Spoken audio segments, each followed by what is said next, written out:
Gripper Nation, we have returned. Woo! That's not it, Adam. Yes, it's not. Yes, it's Game 8 of the Western Conference Final, baby. Let's go. I don't think this counts as a Gripper Nation stream. I am also Gripper Nation.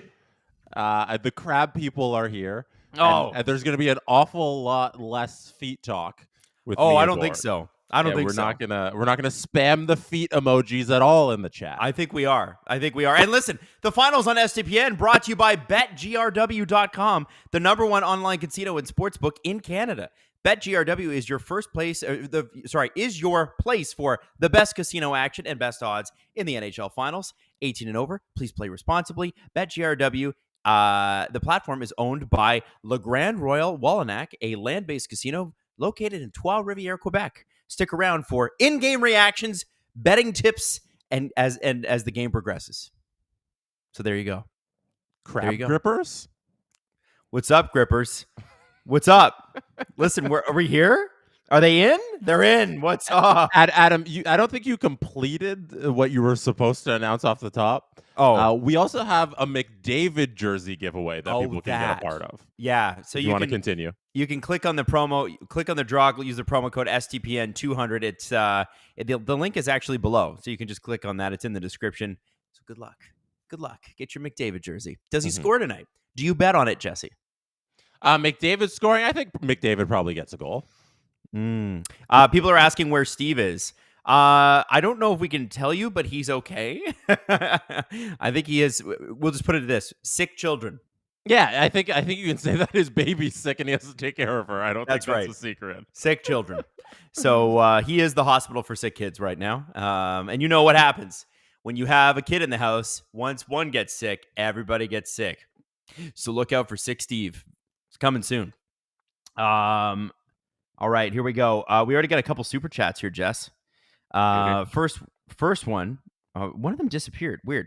Doubling up to try to hit Steve's numbers. Are we doubling up to try to hit Steve's numbers, Jesse?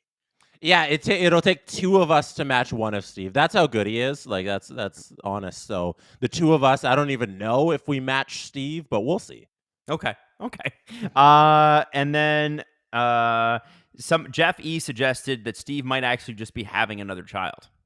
Yeah, because every time Steve's like, "Oh, it's a secret. I got to be away for a little bit," it's because he's having a baby. Like that's the first time he did that when it was all secret, and then Leo popped out. And then this year, the first time he missed an LFR in like 40 seasons, it was because he was having a baby. So maybe third baby on the way through magical Jesus powers. Could be. Who knows? Could be. Maybe. Listen, maybe they're just putting in the work, Jesse. Yeah, exactly. Maybe they're just putting in the work. Okay, so I'm just trying to pull up the game on my TV here, and it's telling me I'm at my maximum, and I say nah. Hang on. It hasn't started yet. The anthem's not underway or anything, so you have a little bit here. That's good. I'm wondering. Everybody says, "Hope Steve's kid's all right." Steve's kid is all right.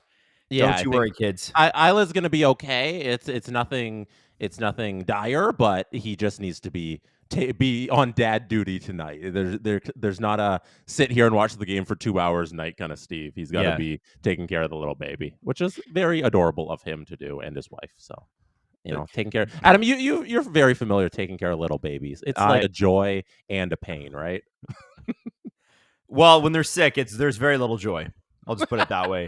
And I you know what the thing about it is that like what no one wants to talk about how hard and how much it sucks sometimes. And I wish we would, because when you're going through it, you're like, am I the only parent? You feel like you're the only one. You're like, am I the only one who feels completely overwhelmed and like I have no idea what I'm doing? Which is every parent, but no parent wants to admit that. They just want to throw up a picture on Instagram and go, see, look at how perfect my kid is. And their kid's probably perfect. But it's like, staying up late while your kid doesn't feel good, or, when they're crying and there's not much you can do and they can't speak and you don't understand what's wrong. Not glamorous, man. Not glamorous. It's the way it is. It's not fun. And Adam, you mentioned the super chats earlier. You got to shout out John Acosta, who's the anthem singer in Florida, who always pays for super chats. Apparently, John did a shout out to Gripper Nation in Game 1, and I don't know how he did that. Yeah, he did according to Drew, he did the arms, the Leafs No wins way. celebration, but I don't know how he shouted out Gripper Nation, but John Acosta, you dangerous man. Did John show his feet? Like after he's selling, he's like, "Oh, here's my foot," for no reason. I don't know. I have no idea. It was wild. Absolutely wild. Yeah, it was I mean, people were saying it happened. I don't know that it did. Nobody could give me an example, but that's absolutely hilarious. And you know what's funny? He's like a VIP member. Like I've talked to him on the chat. Like his name comes up in green, kind of like Brooke Henderson and This Donnie and Sarah Marlowe and Weaves. A lot of people just tuning in to go, where's Steve? Again, Steve is with a sick child today. So we're waiting on waiting on the game to start. Did your game feed work, Adam? No, it's not working. Where are you at right now? You know, it's going to be funny when the game's underway and I'm the only one watching. You know what? I'll just worry. I'll be over here worrying about the super chats. just me hanging out talking about feet. Are you gonna commit to your 5K walk? If anybody listens to Steve Dangle podcast, you know what we're talking about. You're committing to do your 5K walk for Pride Month in some sort of barefoot attire. Yes. Yeah. Actually, got somebody tweeted me today or tweeted us today and said, "Hey, is it possible for Adam to or for me to just donate to Jesse and Steve so that Adam doesn't do the barefoot walk?" And I was like, you know what? Just for that.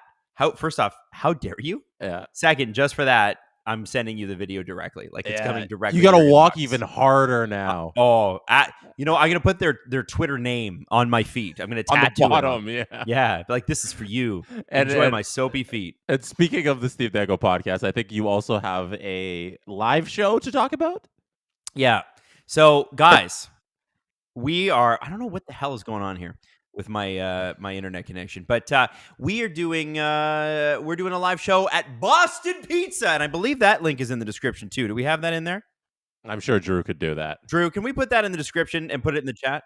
Beauty. He's already got it in there. There it is. Come see us. Get tickets now. That's the one. Could we put Boston Pizza on that there, Drew, at some point, just so people know? Come see us. Come hang out.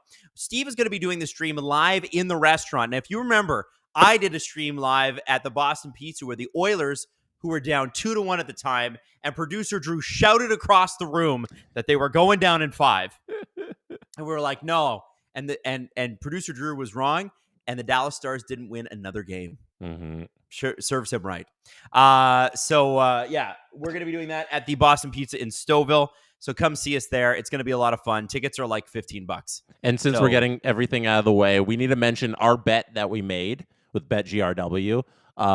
We took the Edmonton Oilers as a group, the three of us on this stream here, and the over 5.5 goals. So we got Edmonton and over 5.5 goals is our bet. I feel good about that because I feel like there's no way that the Oilers can't. Like, there's no way they're not going to explode tonight, right? Am I wrong? I am afraid of the over. Like, I think I was outvoted 2-1 on taking the over because I think Stuart Skinner's going to have a good game. Like, I think he was solid and very solid in game 1, if it's not for a couple defensive lapses on the part of the Edmonton Oilers. Yes. He's probably has a shutout, you know? We're battling. That game's probably still going on and it's 0-0 because both goalies are good. So I could definitely see Skinner having a good game here, and maybe Edmonton can sneak a couple by Bobrovsky because they had their chances and they just didn't get lucky in game number 1. So I think it's a low-scoring affair, and Edmonton squeaks out this victory here. Okay, I like that. By the way, Cassie gifted 20 memberships. Cassie's at it again. Cassie Clan. Hashtag Cassie Clan. Are we sure with that? Do we like that name? I think she does. Okay. That's what we've been saying. We've been saying hashtag Cassie Gang or Cassie Clan. Is it okay? Drew's saying Cassie Clan. All right. Yeah. All right. In the Scottish way, not in the you know, in the other clan way. You know. Okay. I understand. I just gotta ask the question. I'm sorry. Listen, I completely understand the reference. But yeah. No. Do you fault me for asking, Adam? Jeez. You know, Jesse, I'm just in my ear. I'm hearing producer Drew yell "clan" a whole bunch of times. I'm a little concerned. I apologize for that. We should have given you the heads up. Yeah. Hey, Jesse, what are you watching on, by the way? Like this is a thing I was always going through with my streams. Is are you watching on the Sportsnet app or are you watching on like a cable thing? So I have Fibe TV, like Okay. the extension for your cable where you can just kind of stream it from your phone. So I cast it from the Fibe TV app to the screen that's in front of me there. Okay, now here's what I'm going to ask you. Yeah. What are you seeing right now? The Panthers are walking out to the ice. They're coming out of the tunnel. They're all hitting the ice right now. We are aligned, my friend. Hey, let's go! Cassie is up to 10,000 or 1,067 giveaways in the playoffs. Also LMAO, What? Jesse. Cassie, you're out of control. That's insane, Cassie. Thank you. Wow. That's unbelievable. So Jesse, are you joining the Cassie clan tonight? I have to. I'm Wow. gonna. Noted member of the clan, Jesse. Cassie should get an emoji on our Twitch She on our should. stream here on the YouTube channel. I'd like to there know should- what Cassie's avatar is. Like, it's some sort of hockey Yeah. player. It looks like it says "Fear Me," and I think it's Sid the Kid when in like the 2009 one. Cassie has to let us know what she wants as her emoji. Yeah, Like, we can put a picture of your face, or you just do like a little dog, whatever you want. or a anything big in the C universe. for like captain. Yeah, or just like a giant 3 C's. Okay, I like that. It's, No, maybe not.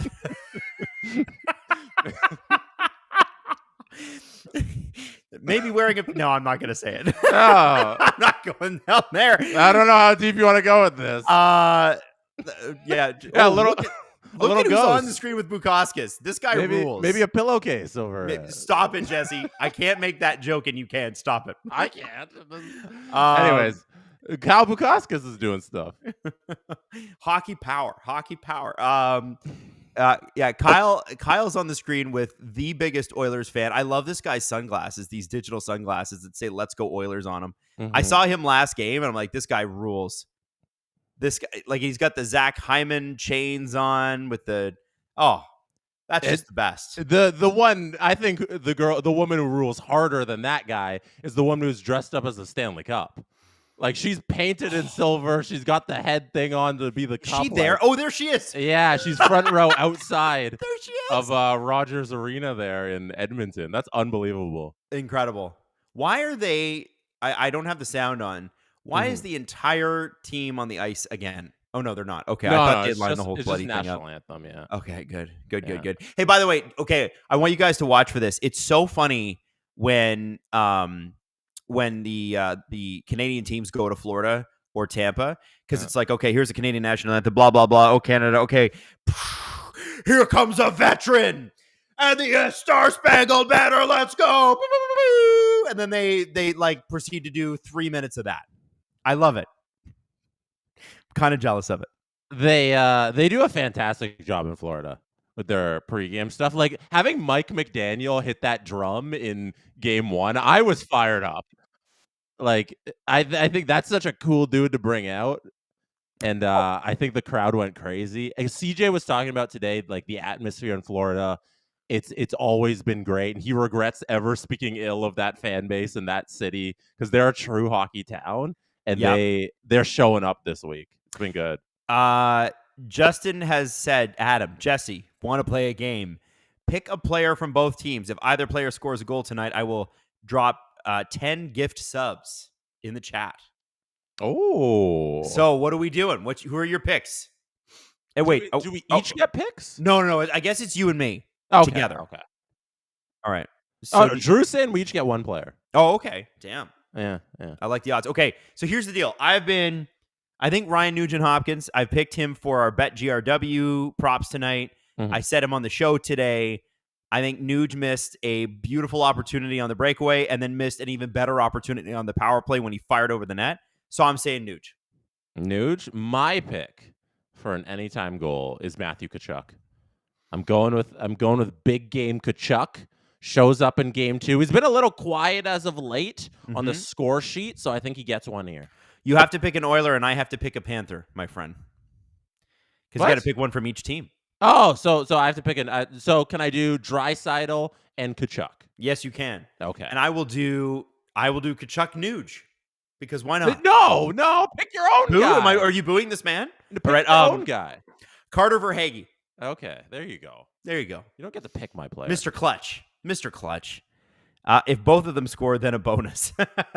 People are angling. They're angling. Gina Miles is singing the national anthem right now. That gives us an excuse to talk about Miles. Oh. Do you know Miles?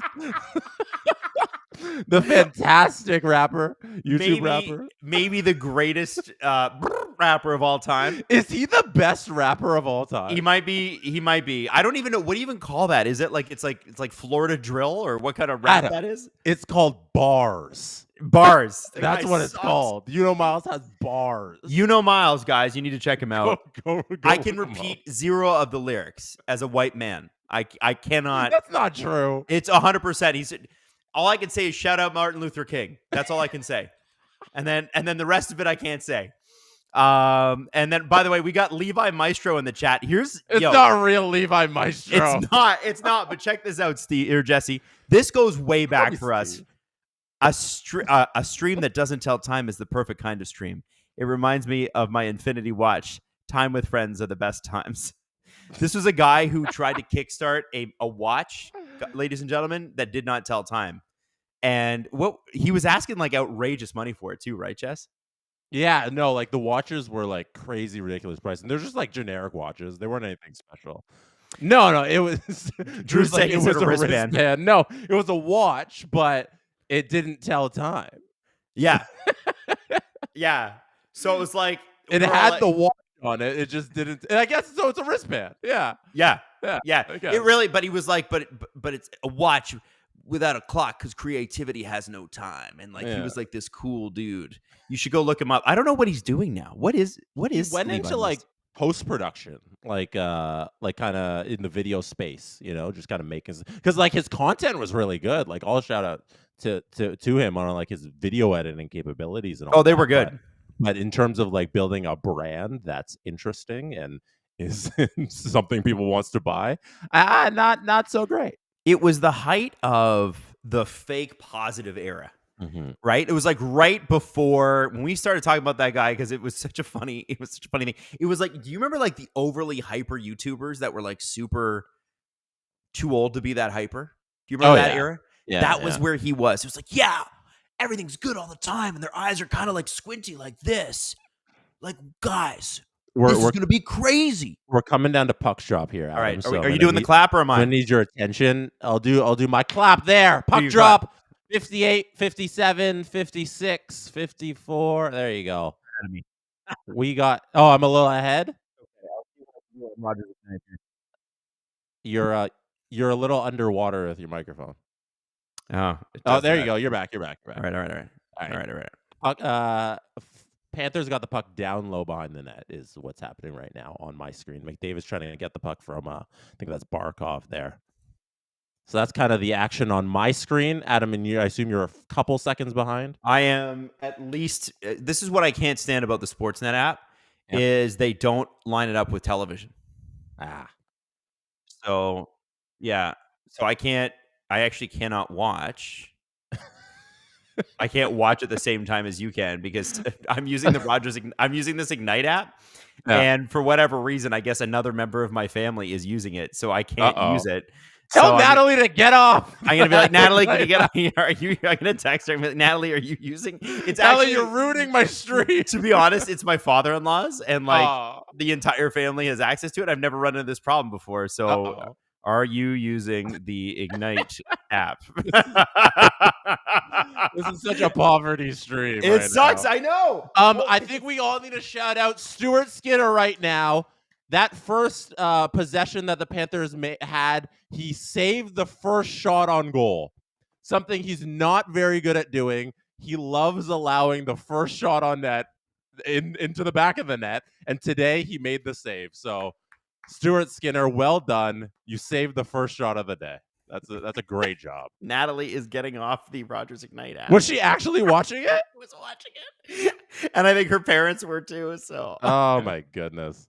Yeah, it's like too many devices active. All right, here we go. Jesse, what time do you have on your app? I got 25, It's 1825? stopped at 25. Yeah, there's a stoppage of play. Yes, we are aligned, my friend. There you go. What do you think about them scratching CC? I think it's the thing that they should have done earlier. Yeah. Like Broberg's been anybody that's been paying attention to that guy, he was so good at the end of the Dallas series. Mhm. And I couldn't believe that. I'm like, you guys didn't play this guy against Vancouver? Are you serious? All right. And it just seems like CC Nurse were like a comfort blanket. It's funny because like there are certain teams in the NHL where the coach legitimately gets to make the call on ice or on who is iced, and then there are teams where they will hand you a sheet and they'll say, "Here are your lines tonight." And I won't say which teams. I know a couple of teams that do this. That The Kraken. Not the Kraken. Well, maybe the Kraken. I don't know if they do or not. I don't know. Team. But basically what they do is they say, here are your lines. These are the optimal lines. Mm-hmm. And one of them has won a cup in the last 5 years. So you can make the argument that it works. But Chris Knobloch obviously doesn't work for a team that does that. And he goes back, and I don't think the Leafs do that. He keeps going back to his comfort blankets, and I just don't understand how you could ever see CC and Nurse together and think, wow, this is a really good pairing. We should continue with this. And look, they're going to play better tonight just because of it. Kulak was so good next to Nurse in comparison to what he had before. Yeah, and having Darnay in there, like he has, I think last time he played was they showed it on the screen, Game 3 against Dallas, and like Darnay wasn't like terrible when he was in there. Like this is having Darnay in there over CC is an upgrade. Yes. And, like it's, the fact that you didn't start this way is a little questionable on Knobloch's part, but I'm glad they got there eventually. Like it's enough, Nurse CC. Yeah, exactly. And like, listen, you have some depth. Use the depth. Mm-hmm. You have to adjust every series. Who did they play in the first round? I can't even remember anymore. The Oilers, they played the Kings. They played the Kings, right? Of course. And they like destroyed the Kings. They walked all over 5 games. Yeah. And so when you win a series like that, you don't really question things because you're like, well, we won a bunch of games. Why would we change stuff? Yeah, you don't move it. You don't change the lineup after you win a series in 5 games, for sure. But you have to go play a tougher opponent like they had to with Vancouver. Mm-hmm. And it really forced them because Vancouver could have won that series no problem. Mm-hmm. And they just could not close it out. But I would look at Vancouver as I mean, it went 7 games. It was their toughest test. And I think Edmonton learned a lot from that series. Yeah. And like one thing to watch out for here tonight is just the bounce back ability of the Oilers, because they're 5-1. They shot it up in games after a loss these playoffs, and every single time they lose a bad one, whether it's a stinker or a close game, like they usually bounce back and are right in the next one. And McDavid comes out firing, and Draisaitl's on top of his game, and Skinner has a great game. Like I really think the Oilers are going to get this one tonight, and it's going to be 1-1. But the Panthers were miserable in Game 1 and they still won. So like I have so much confidence in the Oilers, but the Panthers, like they can play their worst hockey and win a game, which is the scariest thing ever. Sophia in the chat said, sometimes I don't think it's the players that matter. Sometimes it's the predictability of the strategy that they bring. Just my opinion. Thought, though I might be wrong. You know what? Sophia's not wrong on that. And I think when you have players with limited skill sets, right, they're good at 1 or 2 things rather than like 5 or 6 things. Mm-hmm. It limits the coach's ability to play certain ways. And when you have a guy like CC in the lineup, for him to flourish, and he is an NHL player, you got to play a very specific type of person with him, and you have to put him in very specific situations, right? Super chats I'm supposed to catch up in here. Drew says you got super chats to catch up on. Yeah, Drew. You know what, Drew? When you talk about like the matter of playing and like teams catching up to you and all that stuff, it reminds me a little Mitch Marner. His playoff play. Cody Cease reminds you of Mitch Marner. Just being a little one-dimensional.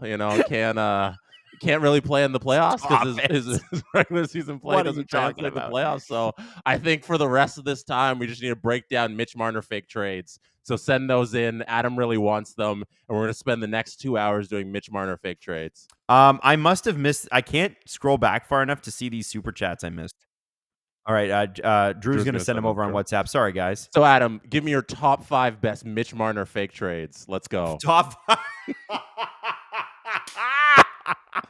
Jesse, that's $100 super chat right there. Top 5 favorite trades. Yeah. Oh my God. Top 5 favorite Mitch Marner trades. I think Mitch is going, and I think he's going to a warm locale, which he will love. And I think the Leafs are going to get some good stuff back for him. But remember, the most important thing that they can get back, other than talent, is cap space. Mm-hmm. So if you see, hey, talented guy, and we got $5 million, it's great. Here's what we got on the super chat. Oh, Cassie just gifted another 10 subs. Cassie. All right, Jesse. Yes. How was the parade after the championship win? Thoughts on Dallas GM winning GM of the year, but he's the real GM.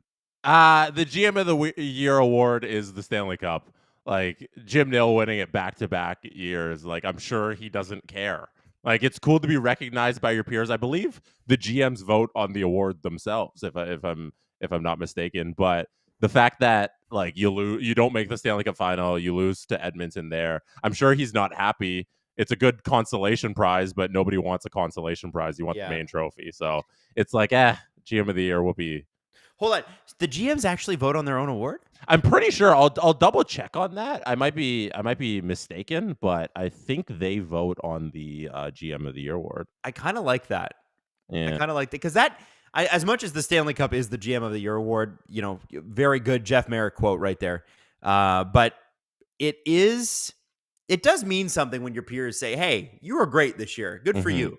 Yeah, so I didn't have it totally incorrect. It's that all 32 general managers vote on the GM of the year award plus 5 NHL executives and 5 media members. So it's a 42-person panel. Who are the executives and media members? That is a secret. You know what? I'm going to text CJ and see if he voted on the GM awards. I would love to know that. CJ, did you vote on the GM awards? That's very interesting to know. Tim Roby Show. Am I a crab?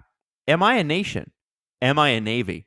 I really need to get a grip. And if you want to beat Steve's numbers, just skip this game and play some 2 and 67. Good point. The 2 and 67's coming. Like we haven't had the parade yet. We haven't started year after a Stanley Cup, but we're running it back and trying to go for 2. It's gonna be fun. Zinc Edmonton, 57. Before you get to that, Edmonton still no shots on goal yet this game. Zinc 573. Are we getting dancing animals after the Oilers score, or is it after both teams? After both teams, they are here tonight. If you are not aware, this is the DOS, the Dancing Animal Squad. They are present and ready to do their thing. They will come out after every goal. I see. Justin has sent me a who you're repping tonight: Crab People, Gripper Nation, or Cassie Clan. In first place, we got Crab People, 41%. Hey, let's go! Let's go. 456 people voted. Cassie Clan number 2. Gripper Nation, a strong third place. Still bronze. It is. Yeah. And you know what? Listen, I would say that the passion levels in Gripper Nation rival anything. Like we're very new to the scene, right? Cap, you Crab People, you've had plenty of time to plan and hang out. Yeah. Gripper Nation's new. And it really, Gripper Nation is Jesse's fault. No, it's not. It was you jumping on the chat and getting everybody going. Adam, I might have opened the door. I didn't even open the door. We got a penalty here, first one of the game. Who's going to the box? Sam Bennett? Yeah. Oh, yeah. Oof. Sam Bennett trying to take out Evan Bouchard. Oh, my goodness. Sexy Jari says, if Reinhart leaves Florida, does Stammer replace him? I don't think so. I don't think so. I think the more they talk, it seems like, doesn't it seem like they're going to make it work in Tampa? Yeah, I don't think either of those people are going anywhere. No, I don't. I think for sure Reinhart's staying. Yeah. Reinhart, he's taking a deal too. Like he's not going to get what he would get on free agency because he just likes Florida. So people are going to get mad. Do you know how salty Leaf fans are going to be about this? That Reinhart. Oh, so Steve Dangle, Drew's in our ear asking about Darnell Nurse and Reinhardt's dad, because Steve on his cup check video for Game 1, he referenced that Sam Reinhardt's dad has the plus-minus record, the worst plus-minus record in NHL playoffs history, and Darnell Nurse is on the verge of breaking it. He's at -15 right now. And Drew, what is the record? Is it 17? 16, one away. So Sam Reinhart's dad might get his awful record removed from the books, and Nurse might get that new record, which is just hilarious. I see. Steve Dangle, everybody. Great job on his cup check videos. If you haven't seen his first cup check video after game number 1, go watch that. Also, it's masterfully edited by one producer, Drew. Drew, did you edit that? I didn't know you edited that. I guess you do all of Steve's. Oh, yeah, you do it. he says I edit every video on that guy's channel. And if you're wondering where Steve Dangle is tonight, his baby Isla is sick. She is okay, but he needs to be a daddy tonight. So we have given him the night off to do that. And you are stuck with Gripper Nation and the Crab People. Let's go, Gripper Nation. Speedy V, Costco gravy is exceptional. Best in the game. Yeah. What? Speedy V has paid for this comment 11 streams in a row. Does he work for Costco? I don't know. Meme Empress says Costco gravy can suck it. Yeah, what the hell? Is Costco gravy that I get good? you're paying for it, so we have to read it, but I'm not doing a promo for Costco gravy here. Yeah, and who just dropped here on the power play if anybody's trying to sync up. What do you work on where do you work at Costco? He works at Costco. Costco should be sponsoring us with their gravy. All right. 134 left on the power play according to me. Oh, you're a little ahead of me. Am I? I got 140. You want me to slow it down? Right. Oh, you guys are ahead of me. Yeah, you see? Now, I did boot my wife off. And by the way, my father-in-law and mother-in-law also texted the group chat telling Natalie to get off the stream. Adam, you're angling for a second divorce. I am. Like, chill. I'm telling your wife she can't watch television. First you lose the wedding ring, now this? Do you want to hear a funny story? I am... Did you see Bobrovsky on his rear end? Where? Hold on. It was before the stoppage of play when the puck goes out. Yeah. Oh, okay. He sold that a bit. Yeah, Hyman is barely in there. I'm showing the replay here now. Let's see him fall over. He sold Jesse. He sold the crap out of that. No, Hyman shot him with a pistol. Yeah, like, really. Well, listen, Bobrovsky. It's a cover and carry state or whatever they call that, where you don't have to. You can carry your gun in anywhere. I don't know if we need to go there. Water snob. How long until there's an article about Cassie, a secret SDPN agent, and a box of gifted subs? Like I'm assuming that's the SDP VIP where we were talking about the $50,000 in the shoebox. Yeah. By the financial columnist who was like, I didn't tell my husband about this because I didn't trust him. Cassie might be that person. It's weird. Game 2, Jeff versus Jeff in the Jeffley Cup Finals. Don't get it. Don't get it. Who's? Are there any Jeffs on either team? I haven't. Jeff. I don't think so. I don't know. Edmonton here, 12:15 on my clock left in the first. 20 seconds left in the power play. 0 shots on goal this game. It's been a disaster start. I will tell you something. It doesn't get any better 10 seconds into the future, Jesse. Thank you for the spoiler. No problem. I don't want to wreck this, but you're telling me they finished this power play. Yeah, with 0 shot. Jason Bastarchi. I hope I said your name right, Jason. Oh, my stream is so behind. The power play just started on mine. Ooh. Oh gosh. Jeff. Jason must be on ESPN or something, because ESPN's app is notoriously behind everything. Yeah, what's the deal with that? Why are they like that? I don't know. Like I hear a lot of people very unhappy with ESPN's not I guess a little bit the coverage, but just the overall technology around it. It just hasn't been great down in the States. I've heard mess is about as exciting as a cardboard box. Yeah, that's why I didn't even want to excuse the broadcast, because I hear a lot of people aren't the biggest fan of Mess and PK there either. No, lack of chemistry. Isn't it funny that finding out that Gretzky was going to TNT, we were like, oh, that's going to suck. Mm-hmm. And like watching Wayne develop into a media personality, because Wayne was the most boring. You guys don't remember this, but he was the most boring interview of all time. Just boring, had nothing to say. And you see him now, and he was during game 1 when he was on the panel for Sportsnet, he like commanded it. He was like, well, there's this and there's this and there's this. And I was like, Wayne, where was this guy for 25 years? It's crazy. By the way, this Donnie, why did the Caps buy Cap Friendly? Is it good or bad? We got a whole podcast about that. We actually a little nurse to the dressing room. Oh, we should mention that Darnell Nurse is out. We need an update once they get it, but he's not on the bench right now. And if you want to talk about Cap Friendly, go right Cody ahead. Ceci, game 3, ladies and gentlemen, get ready.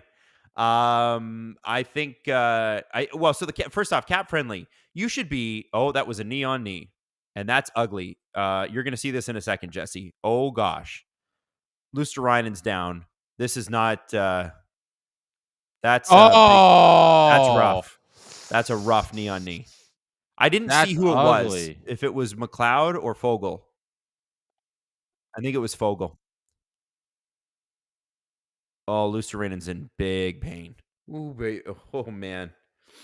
Uh-oh. This is where the hatred in this series is going to kick off. This is the play right here. Luosterainen looks like he's done. It hurts like hell when that happens, even if it's only a bruise. I remember I got one in hockey, and I remember I played like nothing hockey.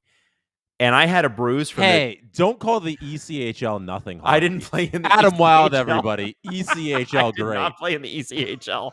Let's see what happened here. I just want to... Okay, they're not playing. So I had my bruise was so big, they called it a contusion. And it was from the top of my knee right to the bottom of my stomach. Like the guy knee on kneed me so bad, it was like all the way up my leg. And I had to be off for like a whole week because they're like, we don't know if there's actually any damage and it's too swollen, and 5-minute penalty being reviewed. Warren Fogle, he probably could have got out of the way a little better. They haven't shown this on the broadcast. I haven't seen. Yeah, I've seen one. I've seen one replay here. Yeah. Okay, I was just talking smack. Yeah, it's not great. It's not great. Fogle. Listen, there's a lot of people in the chat going, "Oh no, Florida, did something bad happen?" Yeah, that's a targeted knee. Yeah, they're reviewing the 5-minute major. All right, here we go. I'm getting a call. You got a call? What do you mean? Okay. Do you want me to reveal or should I wait? Call what? Oh no, I see it now here too. I got it. Don't spoil.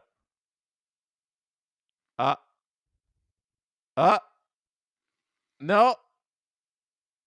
The audio's even more behind. Adam, reveal it. What is it? Okay, they confirmed it was a 5-minute major, and Fogle's out. So yeah, that makes sense. This Donnie, why do the Caps buy Cap Friendly? Is it good or is it bad? So Jesse made a good reference to this. I just want to make sure your super chat is highlighted. Short answer is it stinks for only one reason, and that is because a great service is going away. But we could not be happier for the guys that own Cap Friendly. They built this from the ground up. They've done an amazing, amazing, amazing job.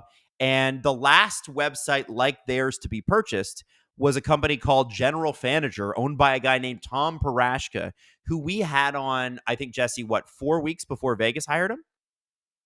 And I don't know if I was there for you that were there. Interview. You were totally there. Yes. Okay, because I have zero recollection of being honest. That was 2015, I want to say, or 2016, and whatever the June was before Vegas started, whatever that was. And anyway, Tom obviously has been working for Vegas for 6 years, and they've been to the Cup Finals twice, won once. Cap Friendly, those guys, they worked their asses off. They worked hard, and so I think all the power to them. Go make your money. Go work for an NHL team. Oh my God, what a dream! Like, how awesome is that? And Puckpedia exists, and for everybody that's upset, just go on Puckpedia. Cap Friendly will be around till July 5th, and then switch over to Puckpedia, right? It's not that bad. You should play this YouTube video because you can watch our video with Cap Friendly. It's from 2016. There's all of us in the studio. I didn't realize this was in the video era and everything. Yes, or that's General Fanager, right? Sorry, I said Cap Friendly. Yeah, General Fanager. Yeah. Drew says that's before white balancing. No, I have a night filter. I have the nighttime filter on my phone. Okay, that's I can turn off night shift and you'll see. Cass, Adam, you look like a baby. I was a baby. Probably about 30 pounds lighter, too. Travis Russell, Cassie is the Saudi prince, paying Steven subs very slowly.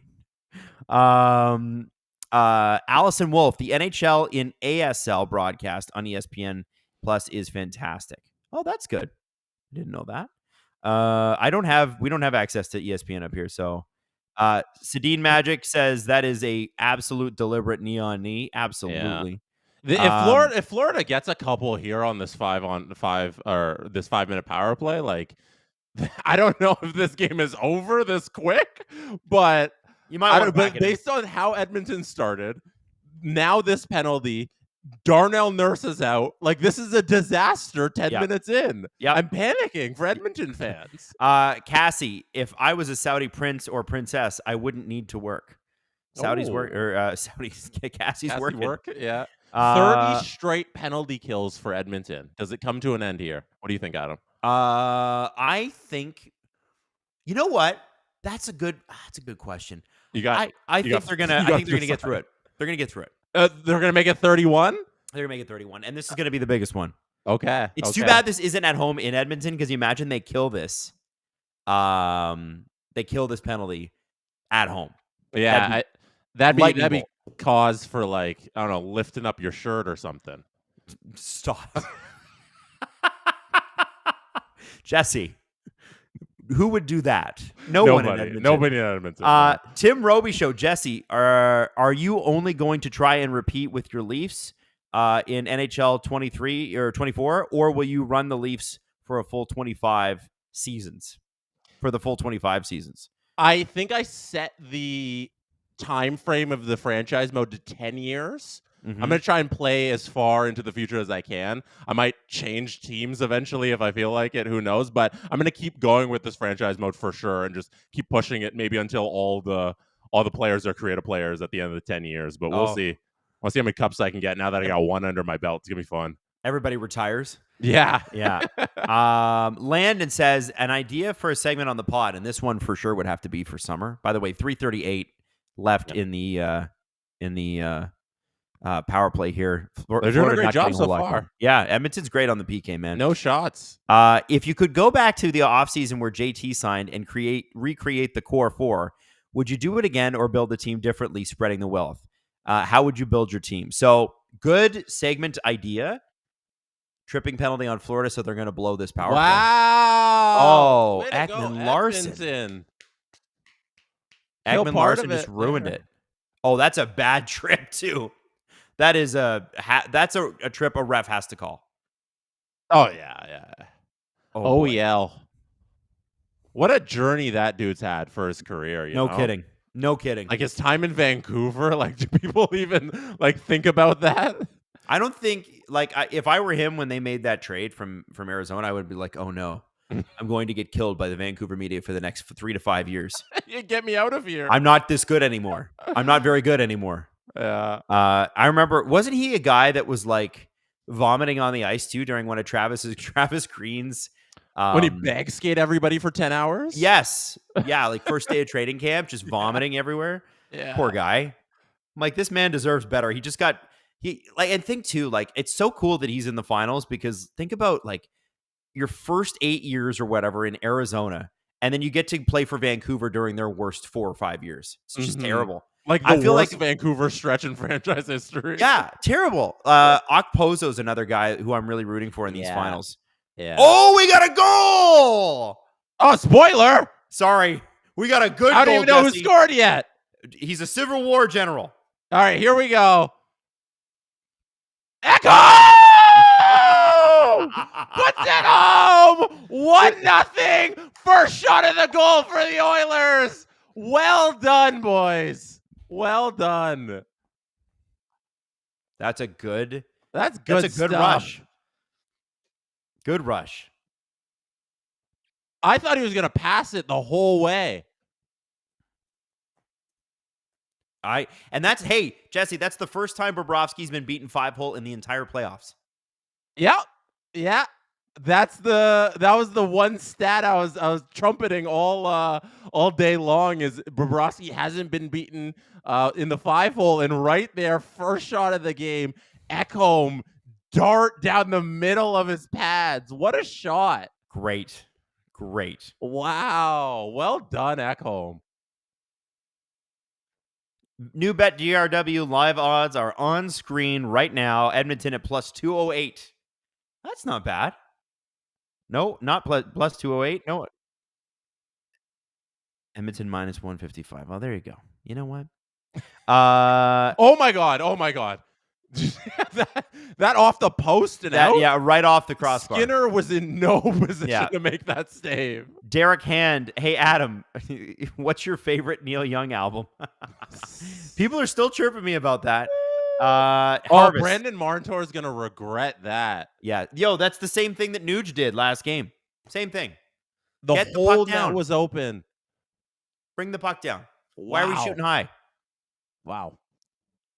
Harvest is the best Neil Young album. Next. I'm kidding. I love you.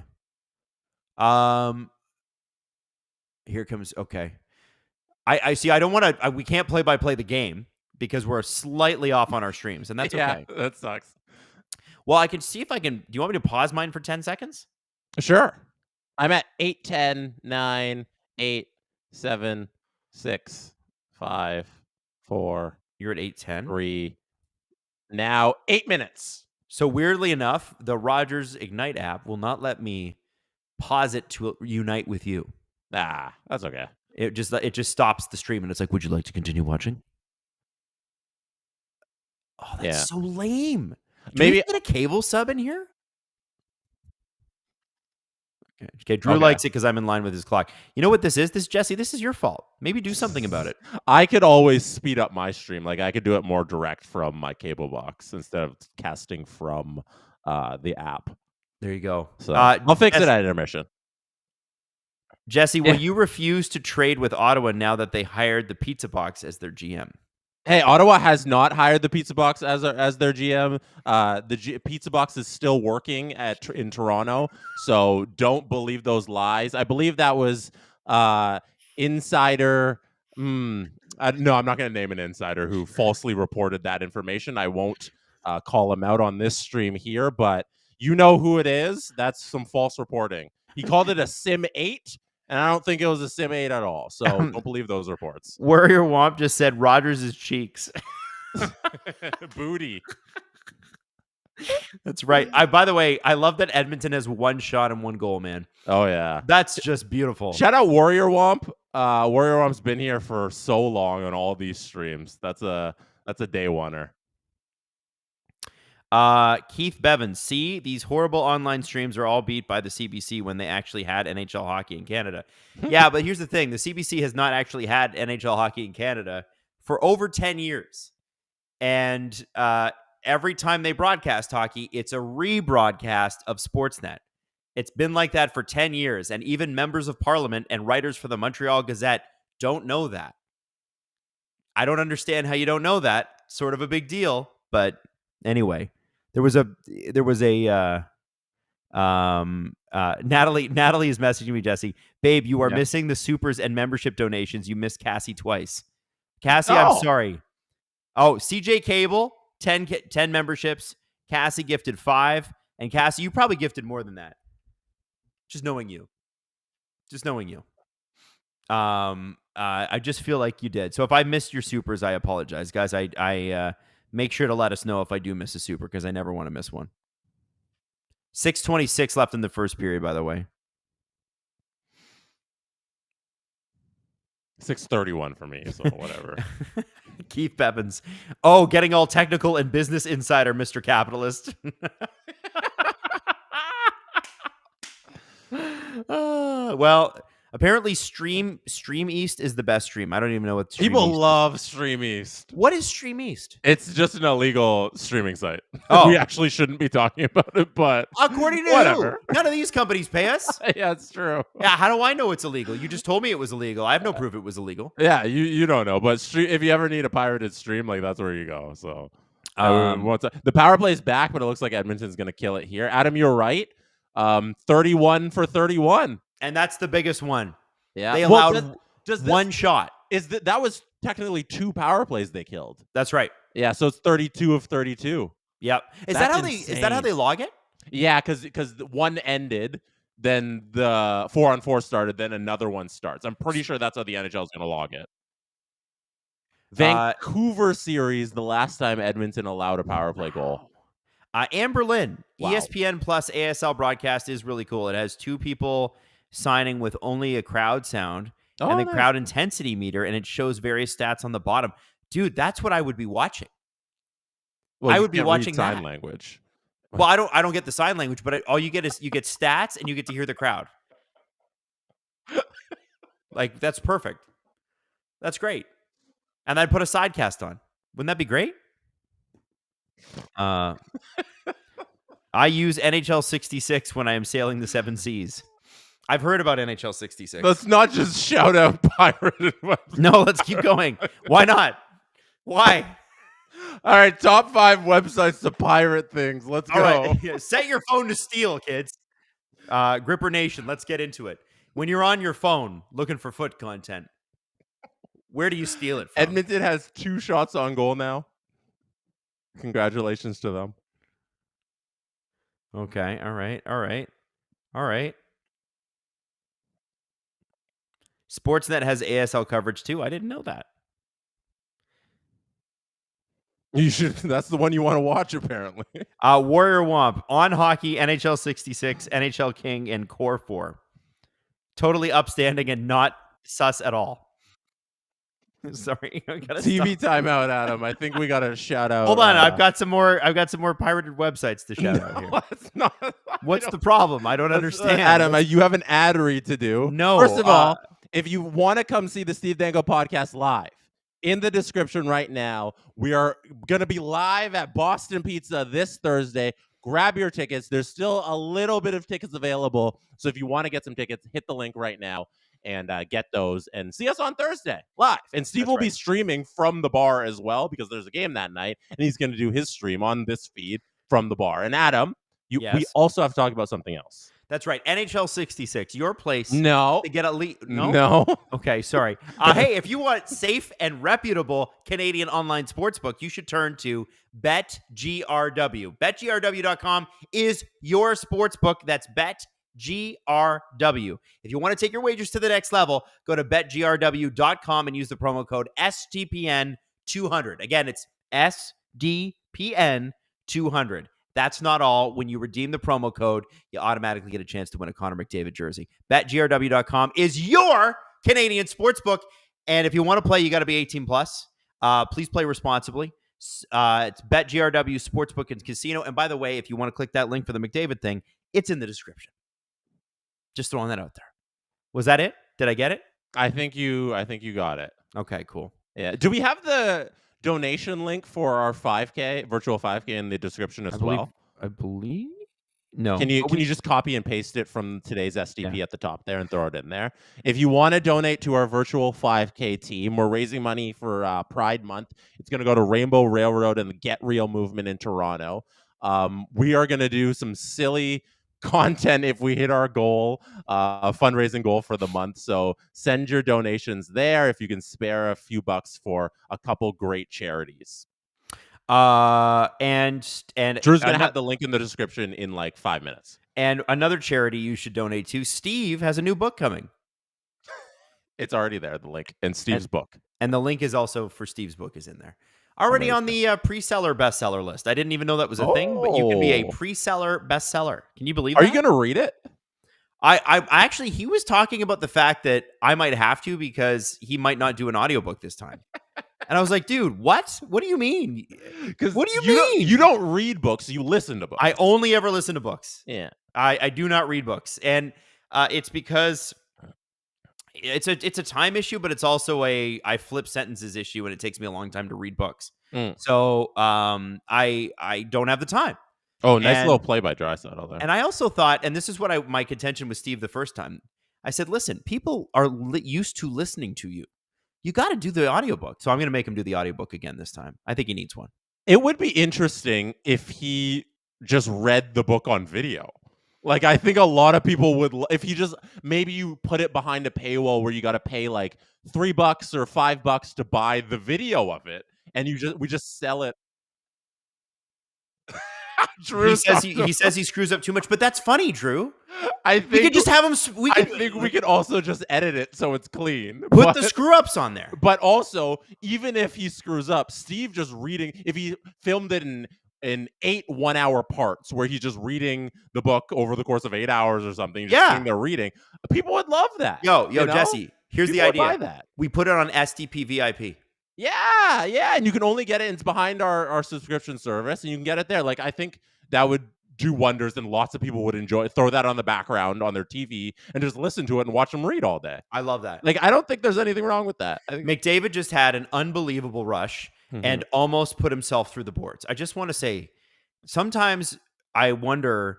I already pre-ordered the audiobook on Audible, says CJ Cable. Well, I guess Steve's doing one then. There you go. He just ran into Aaron Ekblad too, and Aaron Ekblad does not look happy. Eek. That's dangerous for both guys. Wow. Yeah. That's tough. But I'm thankful both of them are okay. You know, with blades like that, I always get like a little squirmish. I know when guys are falling to other guys' feet, so I'm happy that they're okay. SDPN, love how you guys are deciding what to do with Steve's book. Well, listen, who's going to be out there promoting it with him? Yeah. You know, come on. He's going to be doing a lot of signings, and we're going to be doing a lot of live shows. And I'm telling you, you know what? We should get some say in this. Jesse and I, the genius business minds behind such things as, I don't know. But I think it's I did write some peek. Adam did write the foreword for the book. I did write the foreword. He gets a say into it. But that's also a peek into how some of these things work. We're like, hey, Steve, you should do this. And then he's like, okay. You know what? I like that. I think that could be fun. We should run that by. I don't think Steve's watching right now. No, there's no way. But I think we should run that by him. Yeah, all right. We'll talk about it. Evan Bouchard through the blue line. Oh wait, I can't say. No, you can do your play-by-play, and I'll watch it on the catch-up. I don't do a lot of play-by-play on mine because I'm not great at it. Maybe I should try harder. Cassie says, bullying Steve into doing an audiobook. LMAO. Cassie, how do you think we get him to do anything? It's like Jesse and I are like, Steve, we should do this, and he'll be like, and we'll be like, Steve, watch.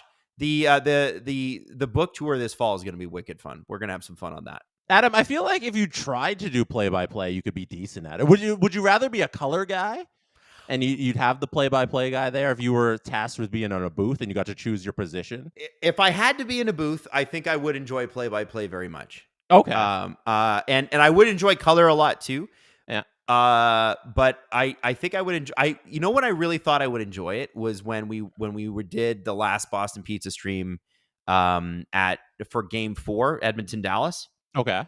That's when I was like, there was like, there's 50 or 60 people there. They're all STP listeners. They're all watching the game. They're all getting excited. They're all whoa. Like I can see why it's such an addicting thing to do. Mm-hmm. We got a penalty here, by the way. We do, and it's Evan Bouchard. Bouchard being stupid. Is the penalty. It's 2 minutes for you. Just fucking don't. Sorry, I just it's no, that's for demonetization. Thank you, Jesse. So upsetting. That's completely avoidable, Evan. Like you don't need to go. I get Kachuk's annoying, but no need to poke him in the face like that when the play's over. So now they're shorthanded. JV 55 grippers, 55 crabs, 55 Grackos, 55 cries, 55 grokes. That's a Tim Robinson reference? I think so. 100 crater crots, 100 grizzillas, 100 crenders, 100 great balls, 100 crappies, 55 grings. Ekblad to the locker room, to the dressing room. So both teams have lost a good defenseman. Yeah, after McDavid ran into him on purpose, definitely. Definitely on purpose. That's what Florida's going to say. All of Vancouver's like, see, he's dirty. We told you. Also, fire Luke Gaston. That's right. Man, I still can anyone in the chat tell us what the hell happened with Luke Gaston? That was insane. I've never seen the Vancouver media. They get a little obtuse from time to time. They do. They're known for it. And I love them. I have good people over there, good people. But what the hell happened? Right. You can disagree with them, but to say you should be fired. I don't know. Also, I didn't listen to his comments on the podcast. We were talking about that today on the show, but just wild things happen in Vancouver. Koyuya said, Adam, that's a lie. Nurse is not a good defenseman. Ah, that's funny. We're at the first intermission here. You know what?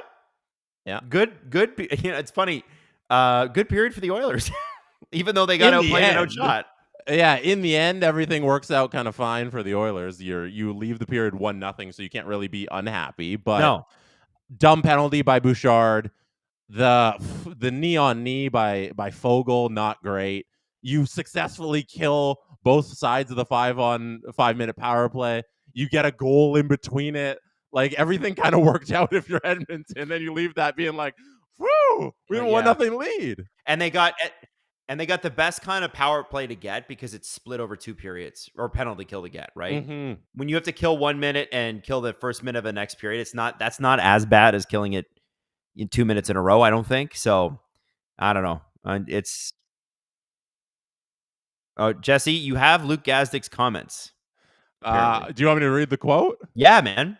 So Gazdick said on, I forget which podcast it was, Drew, you can send me that as well. That's his podcast. No.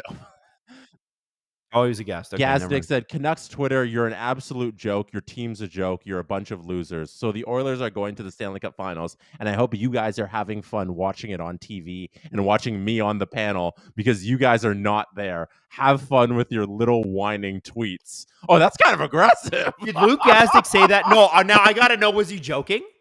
What's his tone? Because Drew says that he was in a joking tone, like kind of like when Steve yells at a different fan base and that sort of stuff, but it wasn't necessarily like, it's not that he doesn't believe it. Damn. Those are aggressive fighting words. Well, okay. So apparently he was getting death threats in his DMs. Listen, we've had bad things said to us in our DMs. You just have to close them. Yeah. I don't agree that Luke Gazdick should go at fans like that. I don't ever believe going at fans like that is the right move when you're a media person. No. But then the other media people being like, haha, Luke Gazdick, you should be fired, and I'm happy you're not on the Stanley Cup playoffs. Like, what the hell are you doing? Like, everybody's wrong in this. Yo, let me just say this. Vancouver media might have had a point. Those are aggressive words. It was aggressive. But you're right, Jesse. You shouldn't go at fans like that because fans are fans. The other thing is, I think sometimes, like, there's a podcast out there I'm thinking of specifically, and I won't call them out because they are so irrelevant that it would probably draw more people to them. But it's done by some formers. That's what I call them. That's the category for them. Former employees, we'll put it that way. And these formers are just bitter. They're just bitter now because they're not in the show and they're not associated with any major broadcaster. They're just doing it in their living room and no one cares. And I think what happens is, and I'm not saying this is Luke Gazdick necessarily because I've heard he's a really nice guy. Doesn't excuse the comments, but when you're a hockey player, people come to see you. When you're a broadcaster, they're not coming to see you. Do you know what I'm saying? In the same way, they're coming to see the game. They're coming to see you break down stuff around the game. You're not the omnipresent thing that you used to be when you were a player. And I think sometimes they forget. Players, I find especially, forget that you're now doing this for an audience. You're not doing this for your buddies. And the reason that BX is so good is that so many hockey players can relate to the things that he says, whether you agree or you disagree, and the way and the manner in which he says it. And he's jabbing guys. He's making Kelly Rudy say funny things. Like he's making Elliot Friedman laugh, that kind of stuff. Yeah. And I think sometimes players sort of forget that. And I'm not saying Luke did, but it's a little bit aggressive, man. Like, and with that, we have to play a clip here, Adam. Oh, okay. We got to get to intermission here. And just to update everybody on the game, Ekblad returned in the game after that fall, after he went to the room. Luosterainen returned to the game after the knee-on-knee, and Darnell Nurse returned for a 13-second shift and then went back to their room. So he has not returned yet after that second return. But here we go with our little intermission break. It is Philip Roenick. his agent, talking about Philip Hronek with Adam Wilde here. Enjoy. We will be back after this. I watched him every game of the playoffs with Quinn Hughes. Obviously, the two of them together were a revelation in Vancouver. It's Vancouver's best season since probably 2011. They're in a bit of a cap crunch. I hate to pry, but I actually don't hate to pry. What can you tell us about preparing for those negotiations? Well, I don't want to say too much. I've been very careful not to provide any oxygen with regard to all of the speculation. And like one of the big problems with the salary cap, in my opinion, and I have been very vocal about it. No. I know it's shocking to you. I know it's totally shocking to you. Yeah. But Adam, the game should be about the game. People should be talking about the players.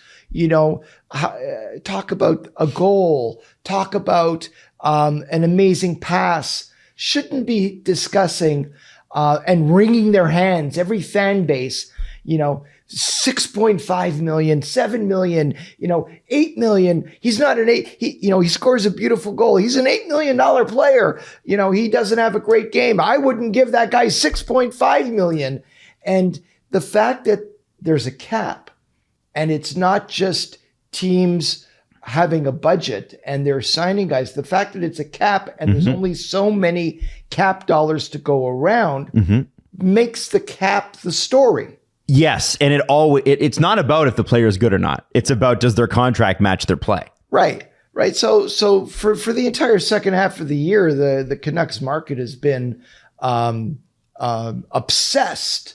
First it was Pettersson, and now they've been obsessed with Philip Hronek, and how much is that contract going to cost? And they should trade him. No, they should keep him. It's all about don't pay him $8 million, don't pay him $7 million. Oh, I wouldn't give him 6.5, 7.5, and it's so ridiculous. I've been hearing people talk about negotiations that have been going on and how much he's asking for, and I'm sitting back and saying, if anybody would know, I would know. Right.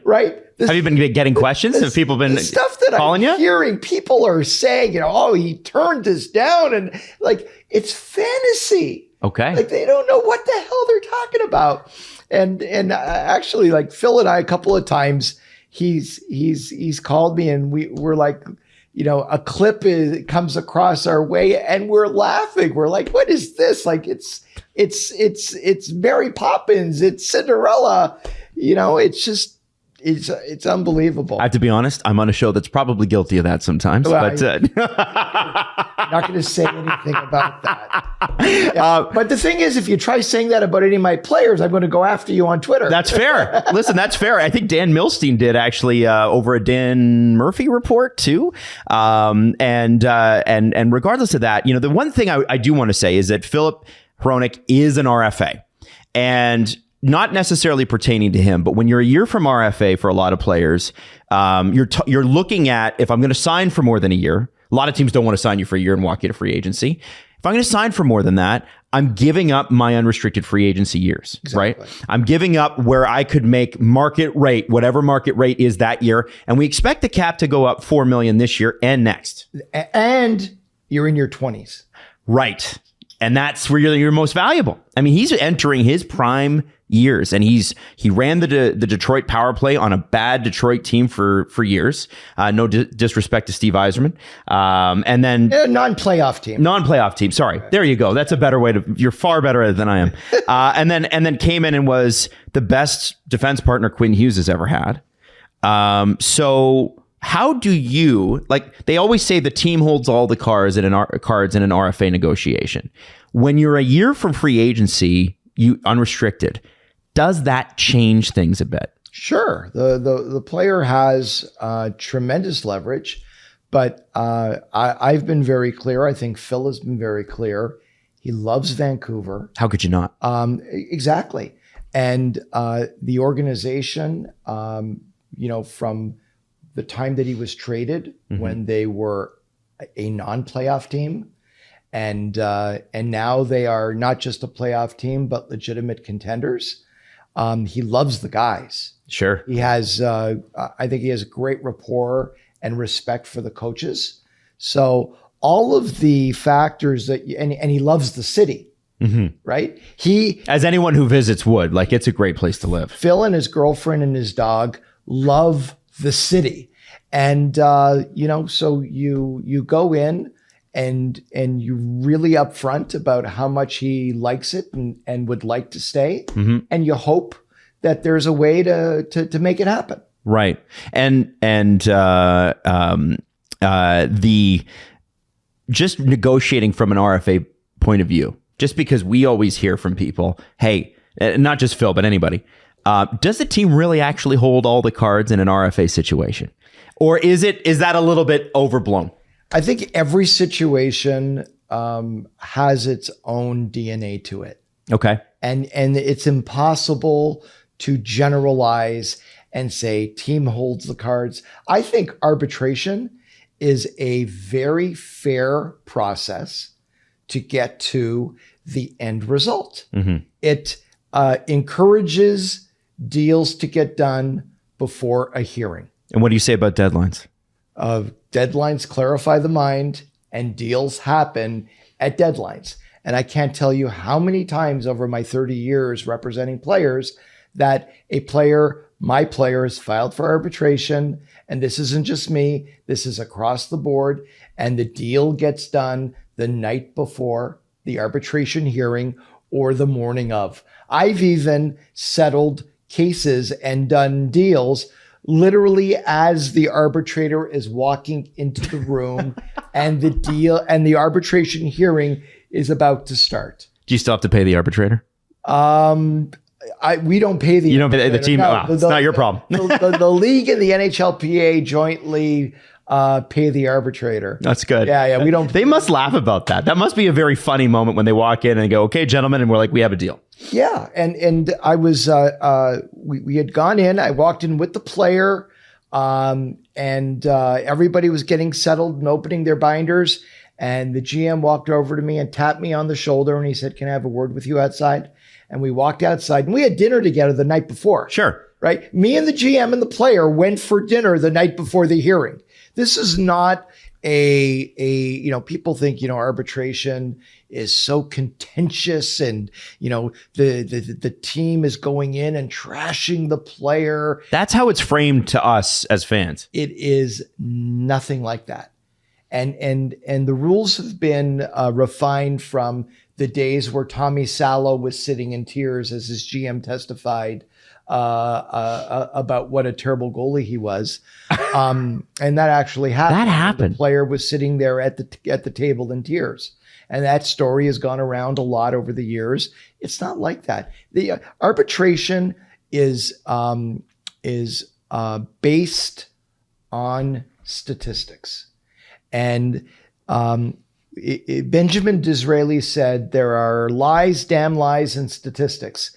You can use stats to skew the results to any conclusions you want. It may not be a strong argument, but it's possible to make it. So with Philip Roenick out there's going to be a group of players who are defensemen, left shot and right shot. Right shots are more valuable than left shots. There's generally a 10% premium attached to a right shot defenseman because they're rarer. There's less right shots out there than left shot. You got to then look at what was the cap when these other deals were done and what percentage of the cap. What was the percentage, and what's the percentage of the cap with the numbers that we're talking about now that we know what the cap is likely going to be at 87, up from 87.679, up from 83.5. And you've got a group of defensemen with similar games played, similar time on ice, similar offensive production. And from that search parameter, you're going to get a group of players in this cluster. And you've got a a group of players at the bottom of that range, a group of players at the top of that range, a group of players in the middle of that range. And the team is going to go in there and argue that the player is either at the very bottom of that range or even just below that range. Mm-hmm. And the player is going to go in and argue that the player is at the top of the range, and they're going to make arguments based on the stats using comparable contracts of similarly situated players, and the arbitrator is going to decide.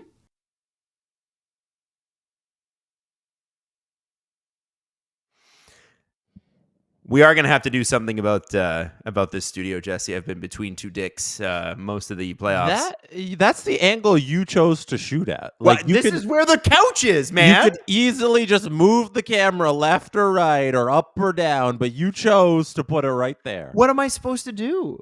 I just said you can move the camera. So Adam Move it where? There's another one that way. Adam voluntarily wants to sit between. And then there's like a window crotches. here. I can't put it there. What am I supposed to do? You could move to just the middle of it, Like, I don't know. You can shoot up. Jesse, can we talk a little bit about, I want to talk a little bit about, the chat wants to talk about baseball right now. Jays are down 2-1. Okay. Yeah. Now, here's what I saw today. And I just have to. Game. All right. Yeah. So the Jays are down 2-1. Okay. And our good friend John Palmarosi tweeted something today that I thought you'd find interesting. Okay. Mm-hmm. John Palmarosi said the Jays have been 9-4 since the May 26 walk-off defeat in Detroit. They are only 2 games out of a playoff spot. Is the roster flawed? Sure. But with each win, it becomes more likely that the core remains intact beyond the trade deadline. What are your thoughts, Jesse Blake? I think Ross Atkins and Mark Shapiro have their hands tied behind their back right now, and they have a seance running every single day that this $230 million payroll that they put together works out. Because when you spend $230 million, you should be able to build a good baseball team. So they are hoping and praying that that's what they did here. Because if they didn't, the other side is disaster. And that means trading all of the core pieces, not re-signing Bichette and Vladdy on long-term deals, and trying to do something with the parts you have on this roster. They were given every resource they could have to try and build a winning team over the last 5 years here. And if they haven't done it by now, it's time for everything to blow up and go. So they better hope and pray that this roster works out. I would be very depressed if they had to do another rebuild. Yeah. After making the playoffs and not getting any playoff wins, it's they have what? They haven't had any playoff wins since what, 16? Yeah, way back when. Pirates just DFA'd a guy, according to Cassie, with a 49.5 ERA. That's an intense ERA. Tim Roby Show, if Marner won't waive and insists on playing the season to free agency, should the Leafs just accept and play him, or play hardball and sit him? And I will answer that by saying none of that will have to happen, so don't worry. No one will let it get that far. The second period starting here momentarily on my screen. Kyle Bukauskas is in the crowd talking to someone I don't recognize. Nurse left the bench again. Who did? Nurse was on the bench and then he left. Yeah, he was in the dressing room for most of the first. He came out, he did a 13-second shift, then he went back, and I assume now he just tried to skate on it, and then it wasn't good, so he went back to the dressing room. So it's not good. I hope it's not like a broken foot or something. It could be, it's not like it's the Stanley Cup Final. If you can go in any way, you're going to go. So the fact that he's been trying to get out there and he can't do it means it's something serious. Yikes. Absolute yikes. 50 seconds left on the Florida power play. Adam, who are your anytime goal picks? Anytime goal picks. I think I had. Did I not have Nuge and Verhaeghe? You had Nuge and Verhaeghe. I had Kachuk and Draisaitl. So we're still. I like your picks better than mine. I'll be honest. Sometimes I like to get too smart with that, and then I end up. I'm like, you know what? It's going to be Matthias Janmark today. Cody Ceci from the press box. Shut up. Shut up. Well, if you had Ekholm, That would have been the first goal. Yeah. Well, you know what it is? It comes from the fact that like people only post their wins, right? Like they're only Florida penalty and Kachuk to the box this time. Oh, I'm just seeing the replay hasn't come up for me yet. I missed it in live action. I didn't see. It's a weak call. Is it? Oh no. Yeah, it's like a stick to the hands, but it's like watch. Like I guess okay, maybe you have to call that. I'm seeing it here. It's a little weak. It's a weak call. That's not a, and they called it hooking. Oh, That's a weak call. Boo! Yeah. It's the playoffs. Yeah, that sucks. Oh no. And the only reason the Oilers had the puck there was that weird bounce off the stanchion. I don't know if you saw it, but the puck was supposed to wrap around the boards, but it came off funky and it went to the middle of the ice. The Oilers picked it up, and then they're heading back the other way and trying to dump it out, and Kachuk ends up with that penalty. So weird puck bounce off the boards leads to a Florida penalty here, and now the power play's over. Steve called that the softest call in the history of the NHL Finals. Steve's not wrong. That is a very weak call, and Florida should be upset about that. Q Stealth with a very interesting question. Are players that get game misconducts allowed to see their teammates during the intermission? And the answer is yes. Yes. They don't have to leave. They don't have to leave the building or anything. They're not under arrest. When I played baseball as a kid, if a coach got tossed, he had to go to the parking lot and wait in his car. It happened like a handful of times I shouldn't say a handful, like a couple times every summer. A coach would get tossed and the umpire would toss him, and you got to leave the little diamond because it's a diamond that's in your park, right? So you have to go to your car is kind of the rule that our baseball association had. That is funny because usually too, they usually have a kid on the team. Like they're usually the coach. Yeah, it's nuts playing. Yeah, I always felt bad for kids' dads who are like the head coaches and the fiery ones. Yeah, it's house league and they're just white hot with some anger at an umpire or a ref, and their kid's like, oh my god, I got to drive home with this guy. No. And they get the angerest at their own kid. Oh, for sure. We're going to talk about this game. There's a great chance there by the Oilers. Blocked, though. Oh, my gosh. The pressure on this power play. You probably saw that no goal happened on that one-timer, but it excited me. I'm sorry. Yeah, no, that's okay. Get excited, man. Everybody's at all different streams. Mm-hmm. I'm trying not to blow it. I don't want to say anything. So you can make okay. No, you can blow it, and then I'll just see it on the replay and react. All right. Go ahead if you see something live that's exciting. Bouchard, by the way, just shot something that was almost 100 miles an hour, and it was blocked, and that has to hurt. So, I wish I took a picture. They had somebody in the truck screwed up because they had McDavid's speed and the tracker, and it was a Florida Panthers logo. Oh, I like that. Oh, I just saw what you just saw. Yeah, where the Florida Panthers shot it wide, and Skinner didn't really have to make a save there. Warrior Womp, go to your PT Cruiser, coach. That's true. We had a coach in hockey that obviously played hockey and lost a good chunk of his bottom teeth. Oh wow! And he didn't tell us, so he had a plate in. And then one day he's like, "You guys want to see something disgusting?" And then he popped his plate out. We were like, "Ew!" We were like 8 years old. And then he's like, "Go have a great game, kids." Ew. That's so old, man. Like, what the fuck? Anyway, sometimes I think old people just want to mess with kids. Well, I think you get to the point where you're like, I don't care anymore. Yeah. This is my life now. By the way, is back on the bench there. They showed him.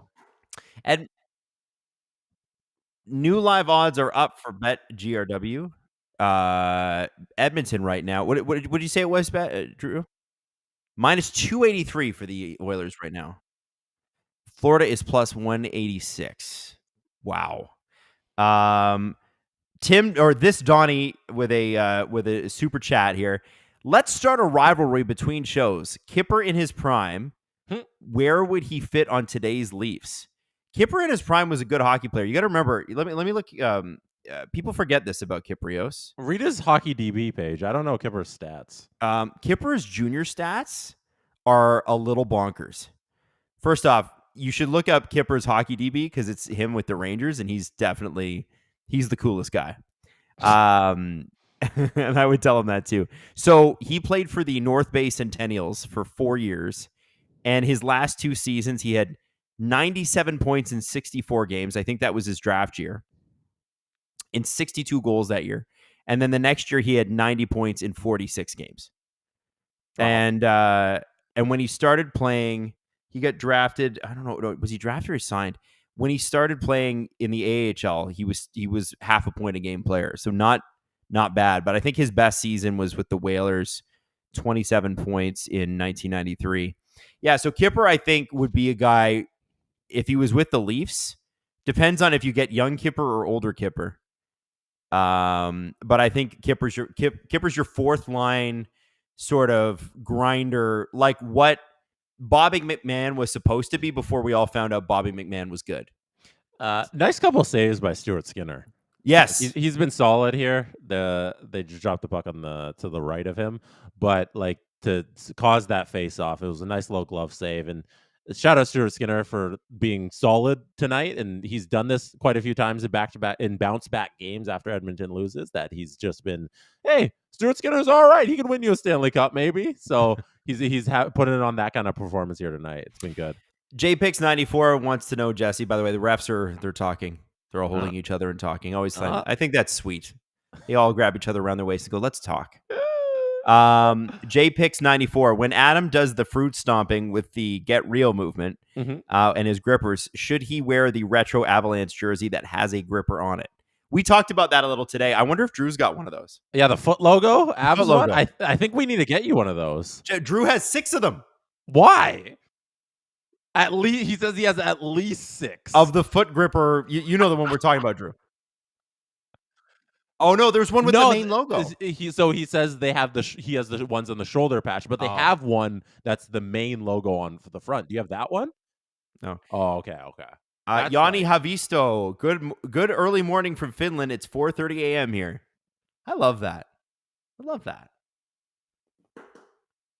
That's commitment to hockey. Yeah. Oh my God. You got to be passionate. Yes. Even though, like, I wake up, all those F1 races that are like the Chinese Grand Prix and the Japanese, I stay up and watch those. Do you? Like, it's not too bad. Like when it's 1 a.m., I like I'll just stay up until 1 and watch it. Like I like that on a good Saturday into Sunday, so I can sleep in on Sunday. Oh, okay. That foot jersey might have just been a concept, Jesse. No, it might have been a. Yeah. It doesn't exist. Drew says it doesn't exist. There's no foot jersey. It's only on the patches. Well, fine. Yeah. We'll get you a T-shirt with a giant foot on it. Hey, do we know what the split is between Oilers fans and Panthers fans in the chat? Can we get a poll? Can we get a little poll? What is it called? A poll done? I need to know what are our percentages here today? Jesse, who has the worst ERA in MLB history with at least 100 innings? 10 gifted if you get it correct. Another 10 if you get ERA within 0.10 on either side. Drew just said Manoah. Drew in our ear says Alec Manoah. That's mean. He's having surgery. 15:22 left in the second period, by the way. Come on. That's a very good question. I have absolutely no idea. With at least 100 innings. To know. Yeah, because I would think like, oh, it's some guy who pitched like some position player, but you said at least 100 innings. I have no idea. Who would get that many innings and have the worst year? Well, somebody has to be at the bottom. Somebody has to be at the bottom. Yeah. Yeah. And somebody has to be at the bottom. So here's the question. Was the late 90s were like the home run show, right? Everybody was on roids and, just another good save by Skinner. Were the late 90s like the mid 80s in the NHL where everybody was just scoring and it was like every game was like 8-6? It never got that high in baseball, but that's when the home run boom was. Yeah, the McGuire, Sosa, Bonds era, in the late 90s there. Okay, all right. So I'm thinking it has to be in that era, and I bet Cassie's asking because it's a Blue Jay. Oh, I bet it's a Blue Jay. That's depressing. Josh Towers. Ooh, there's a deep cut. I can only remember the players that I really liked, like Dan Plesac and Paul Quantrill, Billy Koch. Billy Koch was cool with his goatee. He was, and his weird Oakley sunglasses. Dude, I don't know. Florida's really fighting here for a goal here. Another icing by the Oilers and another face-off at the other end for the Panthers. Boone Doctor wants to know, sorry, non-hockey, both of you, Tupac or Biggie, and why? I think I like more Biggie songs than Tupac. It's just more my he's more party, and that's more my era. That's more my vibe of '90s rap. I think I'd pick Biggie over Tupac. Like, Jesse, all the same reasons. yeah, and Oh, yeah. forget how young both of them were, and you think about the impact. Like, you're asking us that about right now in 2024, and those guys didn't live until the age 25. Yeah. They had during their young lives is just unbelievable. So, respect to both of them. It's probably true. Like, if they had lived, they would have done several tours together. Mm. They'd have done like an East Coast versus West Coast tour. Do you imagine how that would have sold? It would have been crazy. Like, they would have got over the beef eventually, I think. And it's just the way the economics of it works, right? There's everybody fights and then gets back together and then fights again. Oh, Cassie, by the way, says the person that we're looking for is a Marlin. A Marlin. A Marlin. Who's a bad Marlin pitcher? Yeah, that's holy cow. There's been a lot of them. Yeah, I'm with you on that. Do you remember that Altuve stat that we had the other time? He's like their home run leader of their franchise since 2015 still. Wait. No. No, not Altuve. It was the guy who is Giancarlo Stanton. Oh, just Stanton, yeah. What has am I more saying? home runs Yeah. than anyone who's played for the Marlins since 2015. Yeah. And he stopped playing for them in 2018. Yeah. He hasn't been there. He hasn't been there in 5 years. They're terrible. They're so bad. Nice little anyway. chance there for the Oilers, but missed shot. The Oilers are, man, I got to be honest, there hasn't been a lot in this period to write home about. But the Oilers, I wouldn't say they've come out and they've dominated, but they're just, both teams are kind of like, let's break it up in the neutral zone and send it back the other way. I thought Florida's had a few chances from the outside, nothing dangerous, nothing high danger, I'd say. Like Edmonton just there getting their fifth shot on goal. They were stuck on 4 for the entire period, and then to get that fifth shot was just like a long one thrown on Bobrovsky.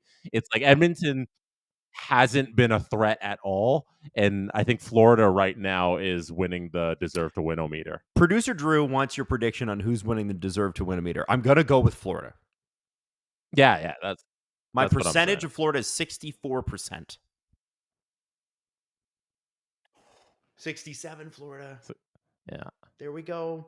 Yeah. That's pretty much the eye test right there. Yep. Like you start the game with no shots on goal, and then you get 1 and that's a goal, and then you're stuck on 2 for most of it, and then now almost halfway through the second you get your 5th shot. Like it's a reverse of game number 1. Is what we're looking at right now. People are darkly quoting because we brought up Biggie. They're quoting the making the band stuff from Chappelle Show. Oh, I want you to go to the Bronx and get me a sugar cookie. Sorry, it's very funny. There was one time where Jesse and Steve and I had edibles, and we watched that. Do you remember that? We won the Stanley Cup. We had a boys' night at Steve's house. I didn't have edibles. You didn't have edibles that night? This is pre-pandemic. So we had a boys' night, and we were all at Steve's house, and we won the Stanley Cup. But Jesse scored a game winner in Game 7 in the second round. We almost lost, and then we. Oh, okay. Well, maybe Jesse. I don't think we were on edibles at home. Or maybe I had been drinking. I don't know. I think we had beers, but I don't think we definitely weren't on edibles. We weren't on edibles? Okay. Well, maybe we had some beers. No. Anyway, I just remember absolutely dying. That was dying. That was pre-weed legalization. I don't know where we was it really? From. Yeah. Oh, Justin wants me to check my phone. I'm not seeing what he's saying. Where? Hang on, Justin. Attachment. All right, here's who we're cheering for. Oilers, 54%. Panthers, 25%. I just hope everyone has fun, 21%. That's good. That's the chat? That's the chat. That's pretty good. Yeah. Damn. This is a history question. Your coach, Liu Bei, Napoleon, or King Edward? Napoleon. Strategy master. Preparation king. Jesse, you were people are saying you were too faded to remember. No, I remember winning the cup with you guys. That was fun because we were all on the same team in NHL, whatever, like 20 NHL 20 or whatever, 19 or whatever it was. That was fun. Toby says, I'd love to see a stat of how often the deserve to win meter actually predicted the outcome of the game, meaning that like the deserve to win meter was right and that team won. I feel like the only time we ever see the deserve to win a meter is when it's wrong, or when the team that should win isn't. You know what I mean? Yeah, that's the only time people tweet it out for the clicks. Yeah. Yeah. So I feel like it's probably right more often than not, right? What'd you say, Drew? Drew says, don't tell everyone my secrets.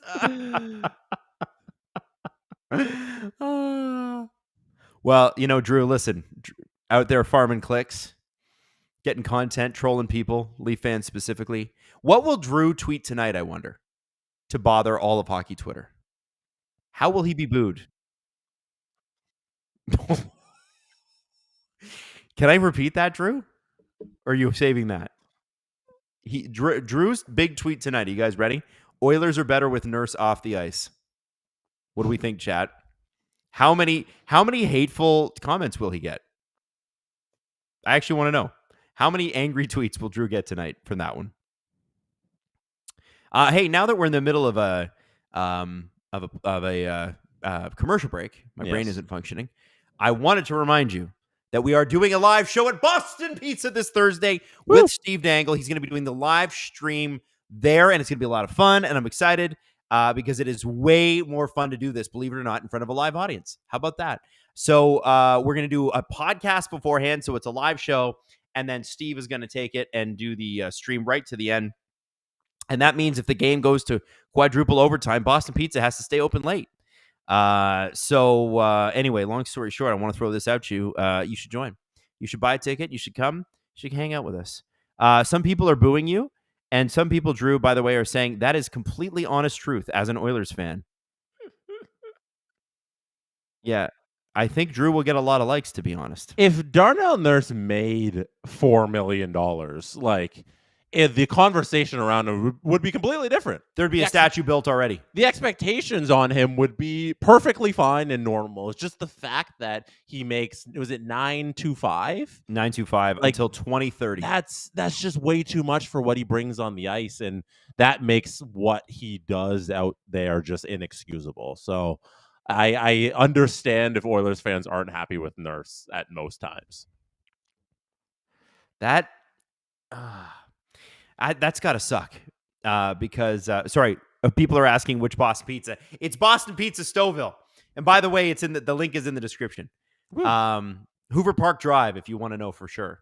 Anyway, long story short, I think that is the bummer thing for the salary cap for me, is that like legitimately good players, people are like, they hate on them because they make too much money. Yeah, Mitch Marner.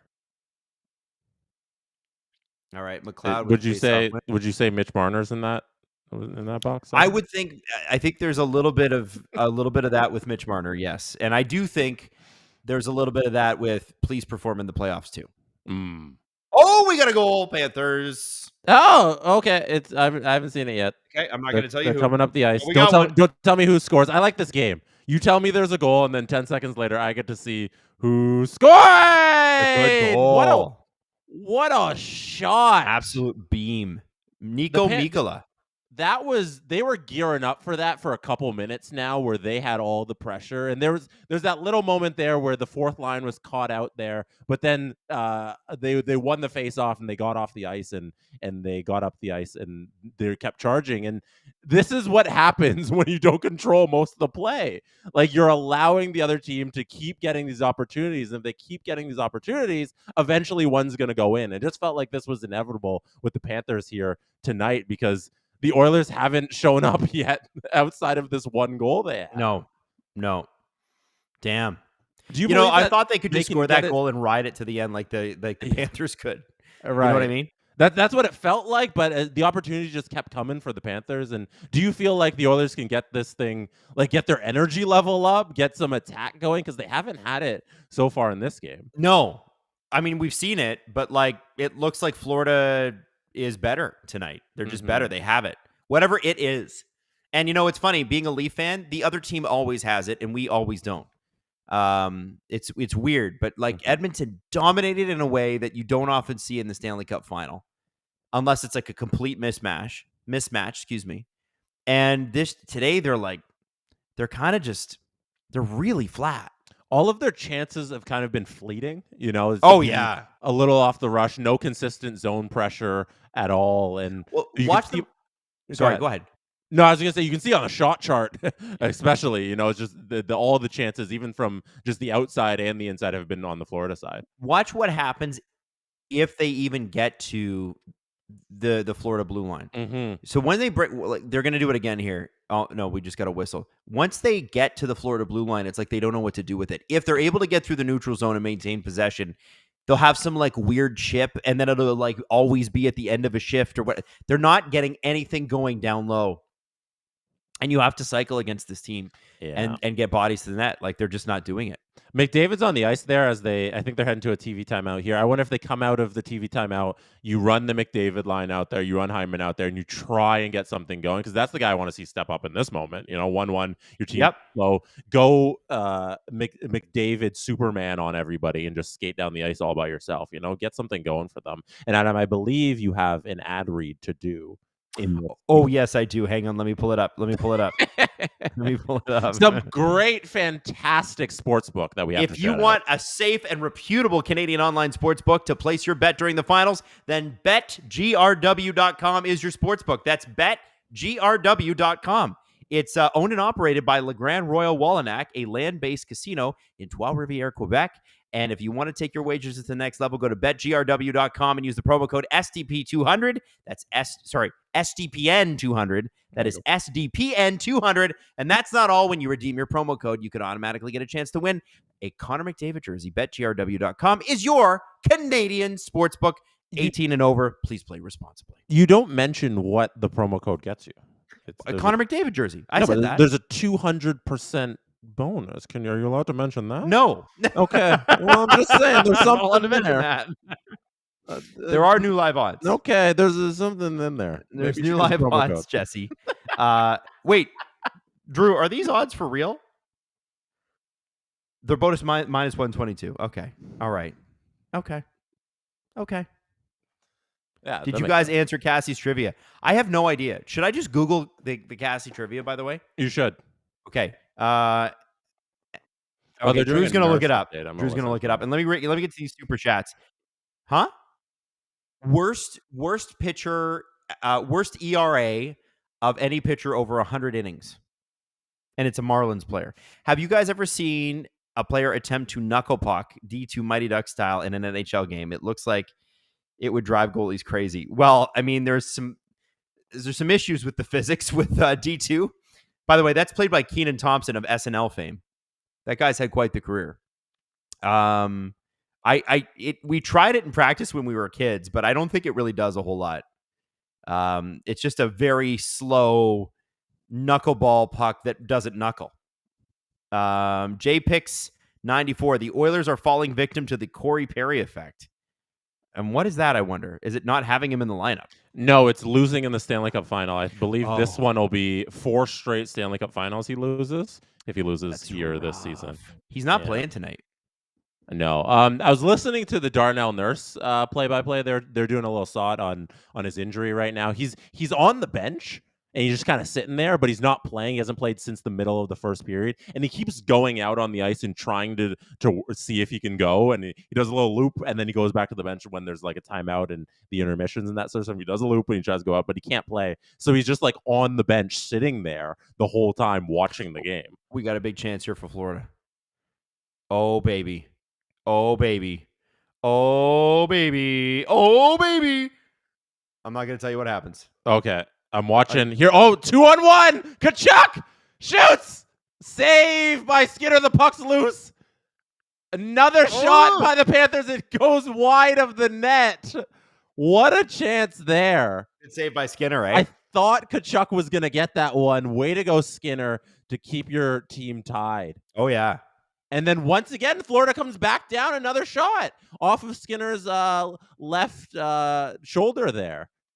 And then Draisaitl picks it up, and finally the Edmonton Oilers are trying to get something going. And the Oilers will get a shot, Jesse. And they did get a shot on goal there. That's right. And then that's what happens, though. They get that shot on goal. There's a little bit of a rebound, and Florida picks it up. And it's down the other way. And there's no other pressure. Jesse, I just want to tell you something, that Shania Twain and Our Lady Peace are going to headline the Rogers Festival at the Final concert series for Game 4. Shania Saturday Twain's night. going to be awesome. What's that? Shania Twain is going to be awesome. Shania is going to be awesome. Apparently, if you're a big OLP fan, they put on a great show. You just have to be a big OLP fan. Life There's is McDavid waiting and for you. McDavid and Hyman trying to get something going, which they kind of do, but no, Florida, their defense is too good. I'm going to spoil it for you, Jesse. Nothing happens.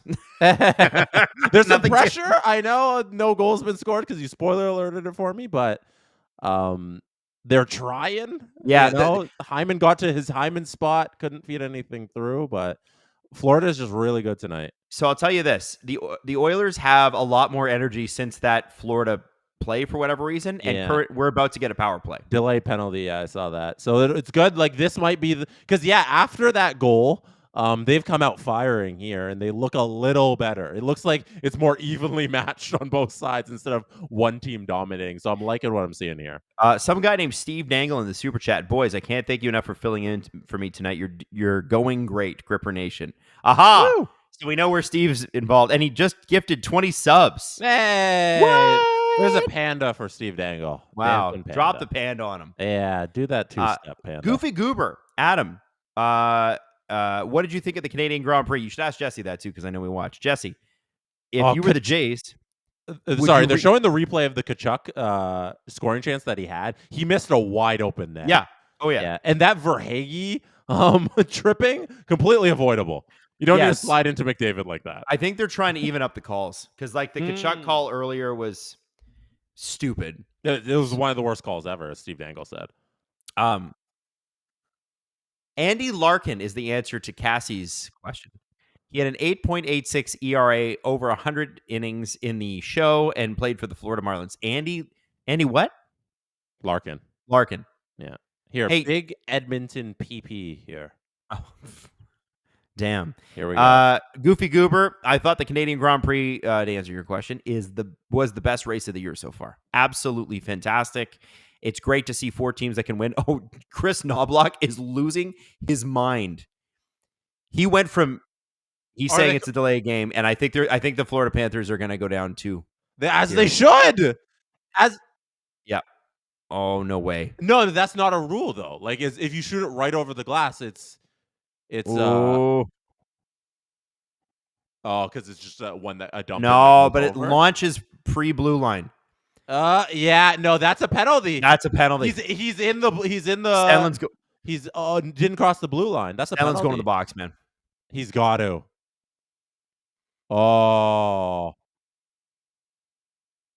I don't know. Cassie saying Andy Larkin played for the Marlins, Reds, and Royals from 96 to 2000, 3-11 record, 105 innings, and an ERA of 8.86, which is not great. Man, the fact that he got 4 years in the show, that's crazy. They didn't give it to him. It's still just a 5. Goofy Goober. Jesse, if you were the Jays and you could only re-sign one of Vladdy or Bo, who is it? Oh, boy, I think Florida's... Sorry, Florida just tried to draw a call. Sorry, continue, Jesse. It's a hard question. I would probably side with Vladdy right now. Really? Yeah, but just based on this season, Bo's been turning it on like a little bit, but I don't know. I have more long-term belief in Vladdy. He's also so young. Like, we forget. Like, Vladdy's younger than Davis Snyder. Like, and we think of Snyder as like this young guy who came out of nowhere and is like, oh, he's in his second half season of baseball. Like, Vladdy's still younger than him, so there's more time for Vladdy to get things together. So I'll just take the time.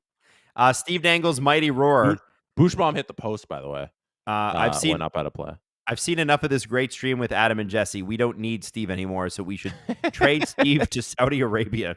Let's not do that. No, Steve's already there. We can't trade him. That's where he lives. That's where he goes. He flies home at night. Yeah, Steve. He doesn't live in Ajax anymore. It's Saudi Arabia. All right, here we go.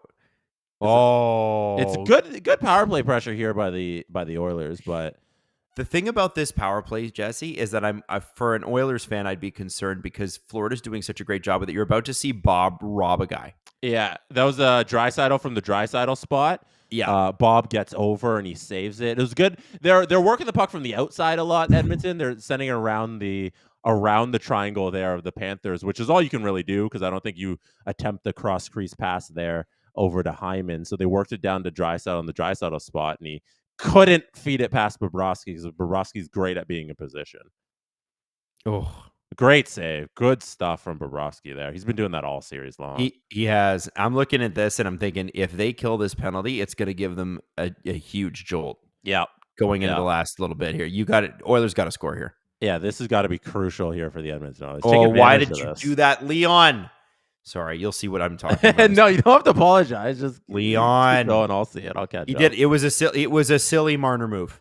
Uh-oh. Like from a fantastically skilled player doing something you're like, good Lord. Jesse, who are the Leafs of the MLB? The Leafs of the MLB. I'm going to say the Mets. Oh, that's a good one. That is a very good one. Big city, big money. Yeah. Nothing. Oh, my God.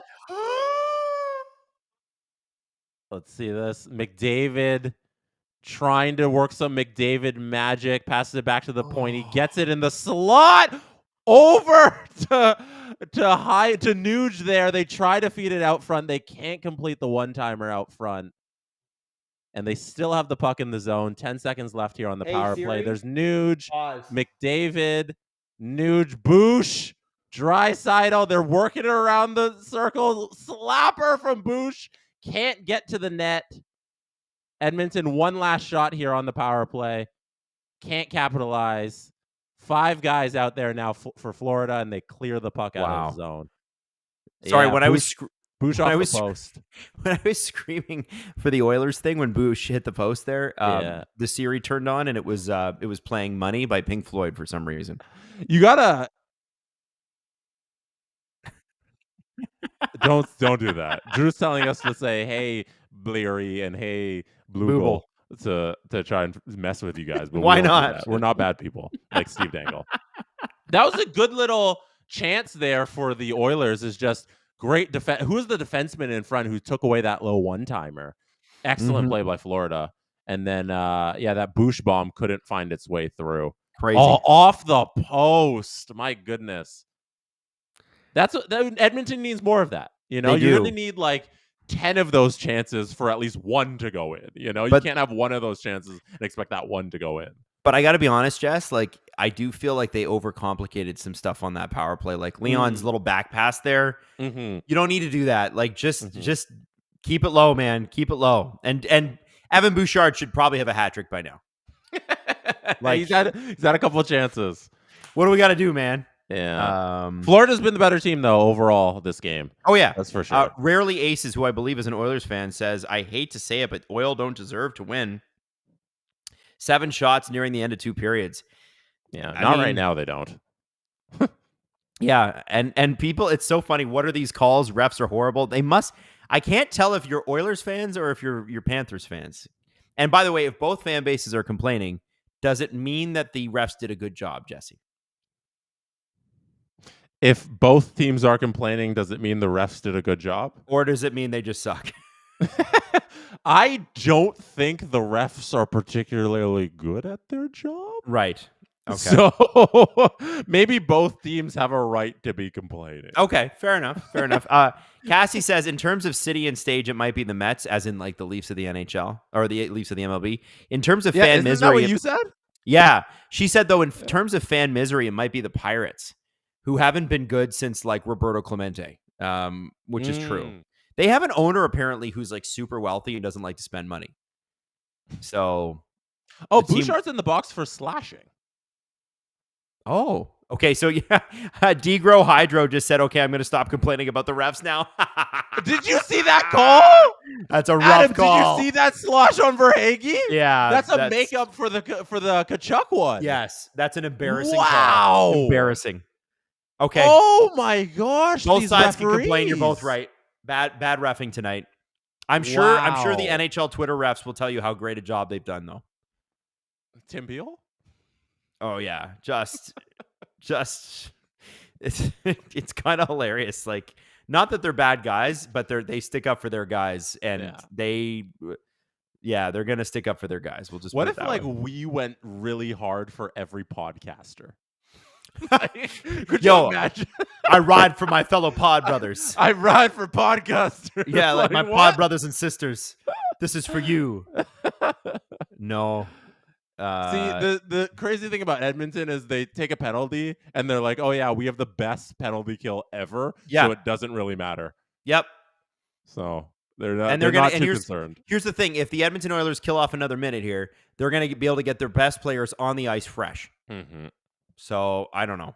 I'm feeling like it'll be all right. Yeah, they can survive, but you also don't want to just like kill 2 minutes of the time. You know, like you could have had a couple scoring chances. This is 5-on-5. Who knows? But not a great penalty call there by the referees.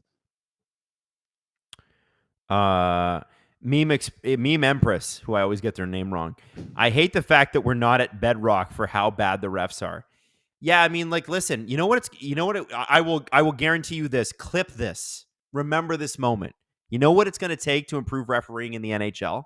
It's going to take Vegas calling the league and going, guys, we can't bet on your product because your refs don't call the game. They manage the game. And that will be the only time that the NHL will go, okay, fine.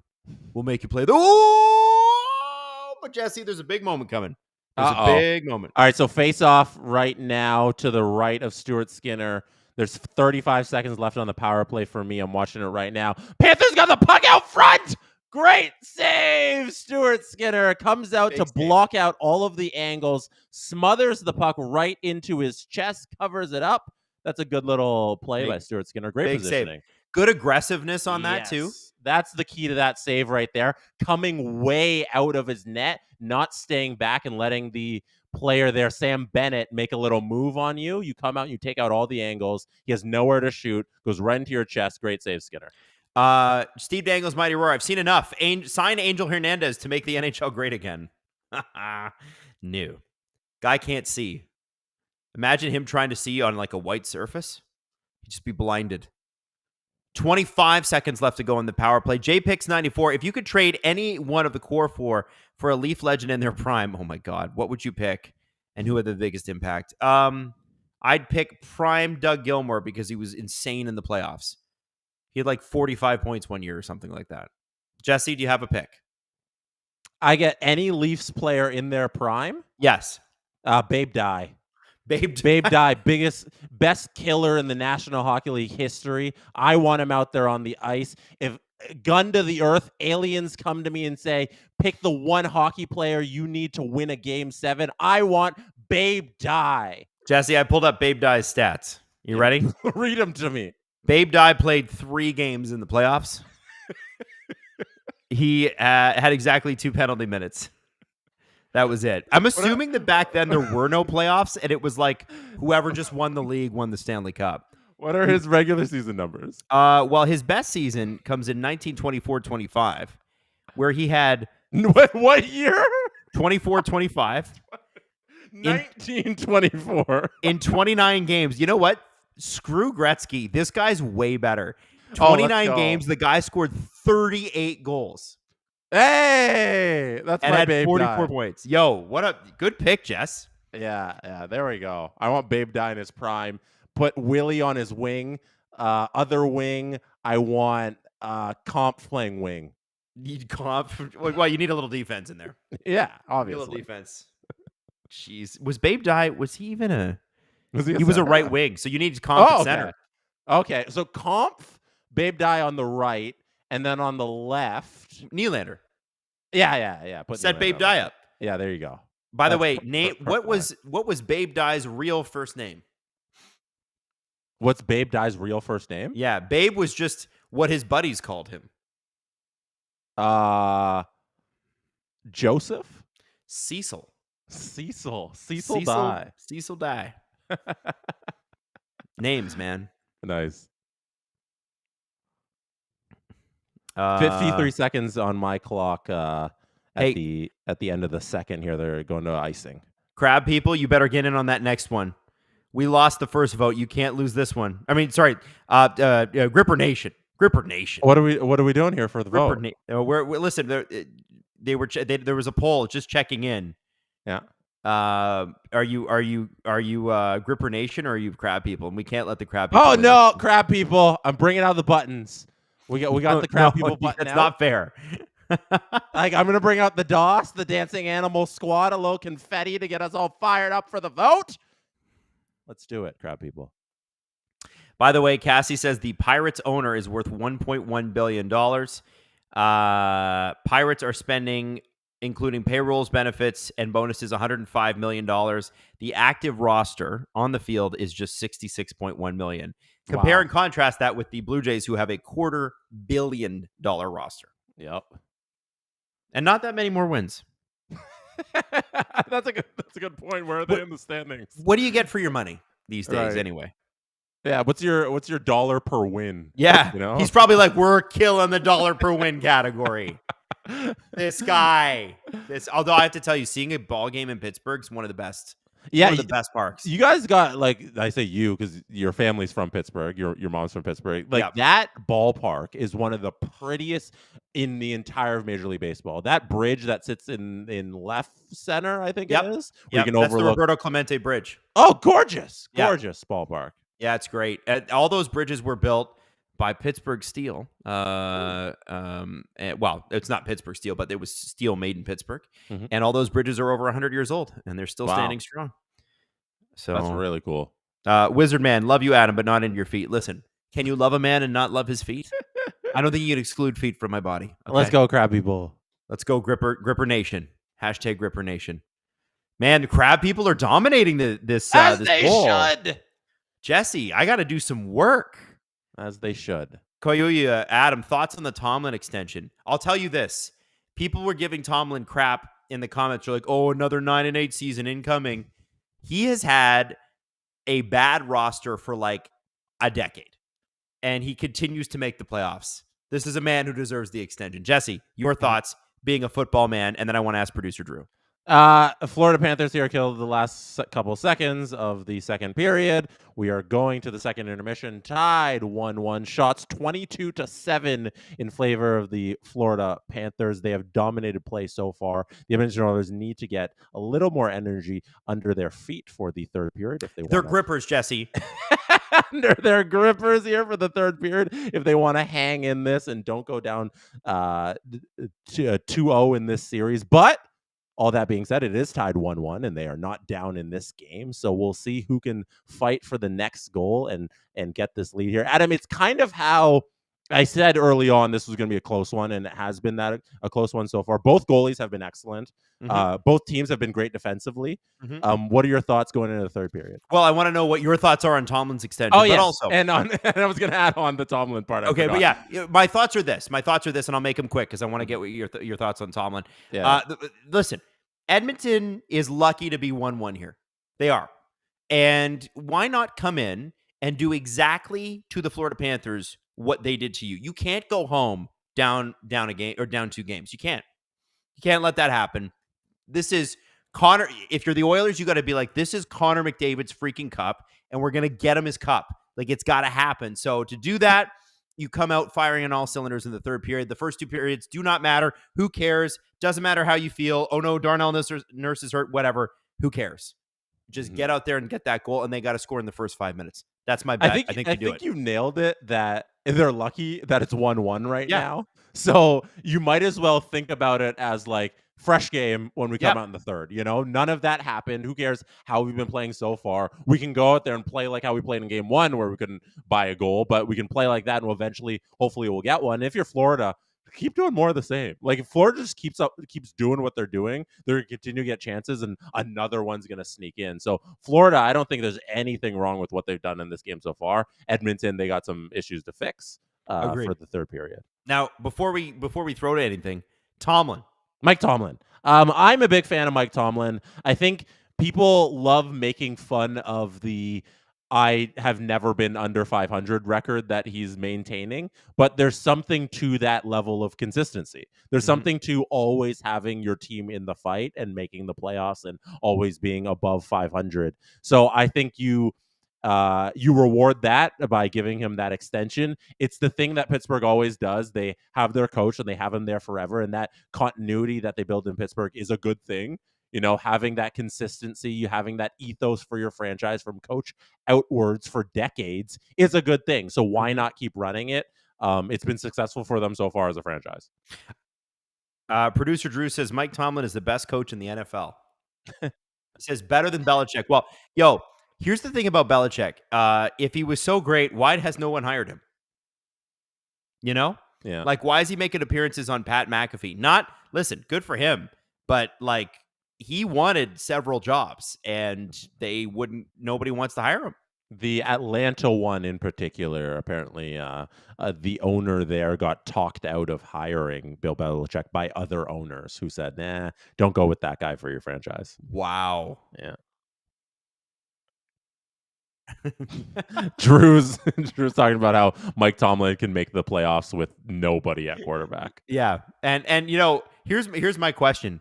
Is Russell Wilson the starter come week 4? Don't know. You think Justin Fields is going to steal the job? Well, I think they hope that Justin Fields will, and Russ is going to be there for like a year, and he's going to be like, Steelers Nation, let's ride, and then be super positive and weird, and then it'll be Justin Fields' team. Justin Fields in college was unbelievable, was he not? Yeah, Justin Fields had his moments in Chicago. Like, we don't even need to go back that far. He's proven that he can take over a game in the NFL. He's shown flashes of brilliance. It's just the consistency isn't there as like a pocket passer. Like, his legs are 10 out of 10. They're 100 on the Madden rating, but just being the simple stuff of being a quarterback isn't quite there yet. So who knows? There's still time for him to develop and do all that. So he might be the future in Pittsburgh. I don't know. Are you getting a Russell Wilson jersey, Adam? Are you going to commit to him? I have a TJ Watt jersey. Okay, I think I might get you a Russell Wilson jersey for Christmas. It's going to be the shortest-lived jersey of all time. Because at that point, like late December, we're going to be basically through the season. We're going to know how it played out, and whether it's he's leading the team, he's like doing crazy stuff, or he's a disaster. It's going to be hilarious if you have a Wilson jersey. I'm reading. It will be funny. You know what? Going to Pittsburgh with a Wilson jersey would be very fun. Going to an away game wearing a Russell Wilson jersey would be hilarious. Let's throw the Marner clip. Although there's some people that are like Steelers Nation, let's weld. We need to get to this clip from the SDP about us talking about Mitch Marner. Play it, Drew. Here's what CJ said about Mitch Marner on the CJ show yesterday.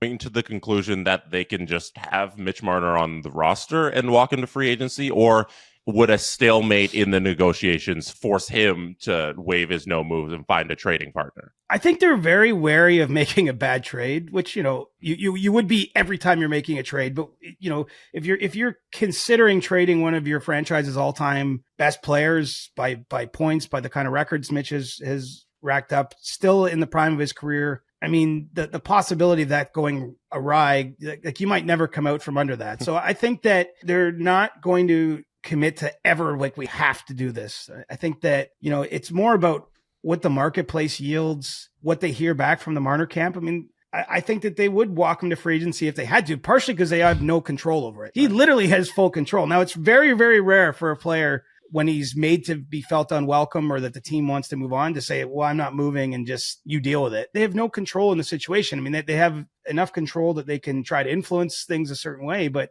he's got final say. That's why those no movement clauses are very punitive.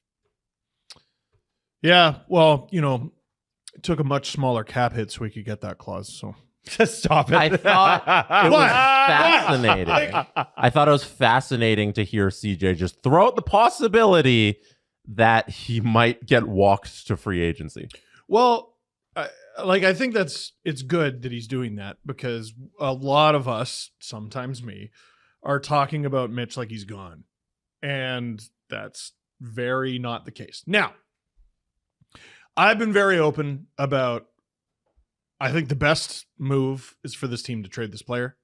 I think the best move for this player is to be traded. I think if you love Mitch Marner and you think they need to keep him, fine.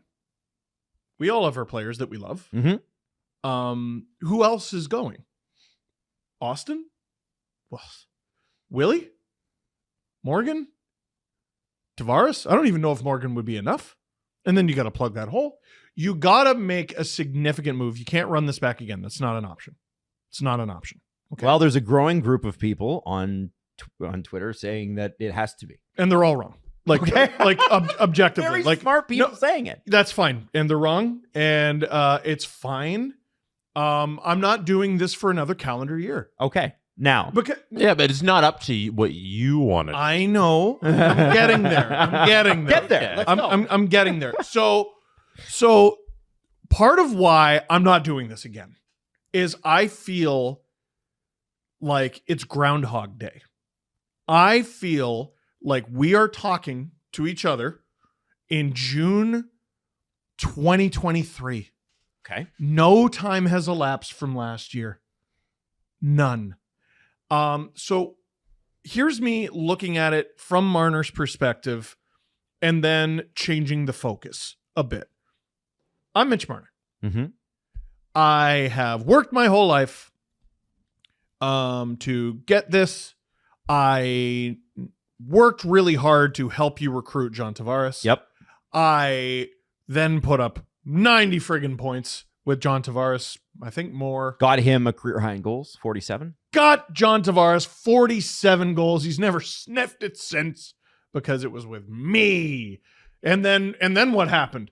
I went and played with another guy named Austin Matthews, and he got scored, all his career highs. He got 60 goals. Exactly. Right. And, John Tavares earned his goals and Matthews earned it. Yeah, but I was there. Right. I don't care what you say. I was there. When we negotiated this contract with the cap hit and with the no movement clause, it was in good faith. Mm-hmm. They were things that I asked for. They were things that you gave me and you signed on the line that is dotted. Don't like it? Your problem. I upheld my end of the bargain. I put up a big old bunch of points every year. I didn't ask the world to stop. I didn't ask for a pandemic. I didn't ask for a flat cap. That's got nothing to do with me. I'm from here. I like it here. I have a clause that says I get to stay here if I want. I'm not leaving. That's how I look at it from his perspective. Where the Groundhog Day comes in, the reason I'm begging this team to trade this player, and I'm begging this player to ask for a trade, is I feel like no time has passed from June 2023 to now.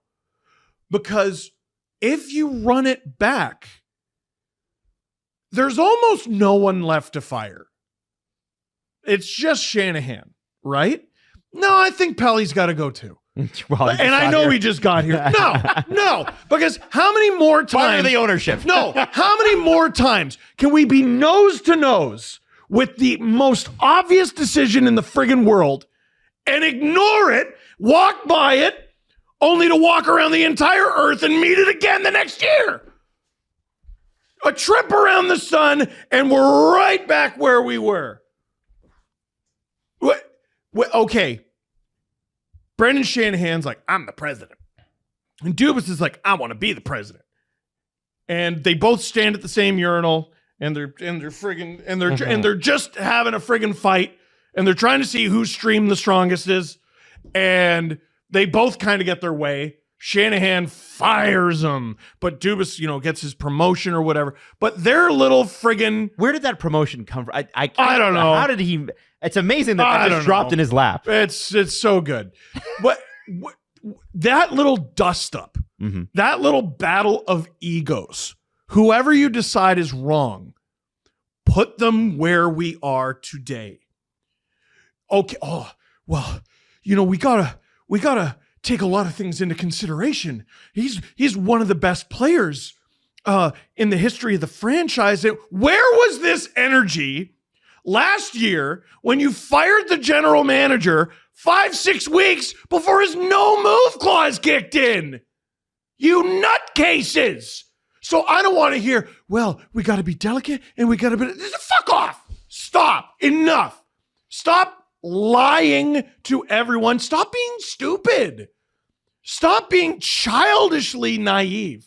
This decision was staring you in the face last year, and you kicked the can down the road. And last year, it could have been one of two. They were talking about both Nylander and Marner. Which one of them would go? And you kept them both. You gave one a raise, and you essentially gave another a no-move clause, right? Mm-hmm. By not trading Mitch when he had no trade protection, you were handing him a no-move clause. Mm-hmm. Okay? Mm-hmm. And then William Nylander goes into the final year of his contract. Guess what? He's got that fucking final year of his contract glow, scores 1 billion goals, scores the overtime winner. He walks off Sweden. Hilarious, right? And then, you can't even criticize his playoff performance. He had the migraines and everything. Comes back into the series, leads the team in goals. Mm-hmm. Ah! So what's the problem here? What's the problem here? You had a very obvious decision to make. You chose to simply not make it. Yep. And then next year, they run it back. Nothing happens. There's two options. They simply win the cup finally, or they do the same thing, because the definition of insanity is doing the same thing over and over and over and over and over and over and over and over and over again. Which it's what they're doing. It's insane. Mm-hmm. Was this the thing when you were like, I want to talk from Mitch's perspective? Yeah. Okay. So the Leafs then next doesn't year sound like Mitch. No. I transitioned though. from he did. Here's Mitch's perspective to no, because I'm blaming squarely the Leafs for this. Yes. Oh, okay, yes. And I think rightfully so. No, it's 100% their fault. You had a decision to make. You didn't do it. And then you run it back. Next year, you get your bottoms patted in the first round again, probably by the friggin' Bruins. And then Shanahan's going to get fired. It's not going to accomplish anything. What's it going to accomplish? What's it going to accomplish? Is the new guy going to find a way to tear up the no move? You're going to be in the same fucking position. You're going to be in the exact same position. The only difference is you're going to lose one of the best players your team has ever had for nothing, and you're going to lose John Tavares for nothing as well. Mm-hmm. Or extend him, or guys, Doubt this it. is squarely their fault. And now that we're here in this position, if Marner's not traded and the trade doesn't work out, there's no justification, none, for bringing Brendan Shanahan back. I said that last episode. There's not People are mad at me for that. If it works out, if it ends up working out, great. But there's a scenario here where I don't think you can justify him beginning the season as the president. It can't be a distraction come training camp. That's my point. Because if he shows up and is a Leaf at training camp, we all saw what happened with Duchesne in Colorado. Player can't have this. It's not good for the player. Let's be honest. Team cannot have this. Not good for the team. There's a variety of opinions here. It's inexcusable we're even having this discussion today.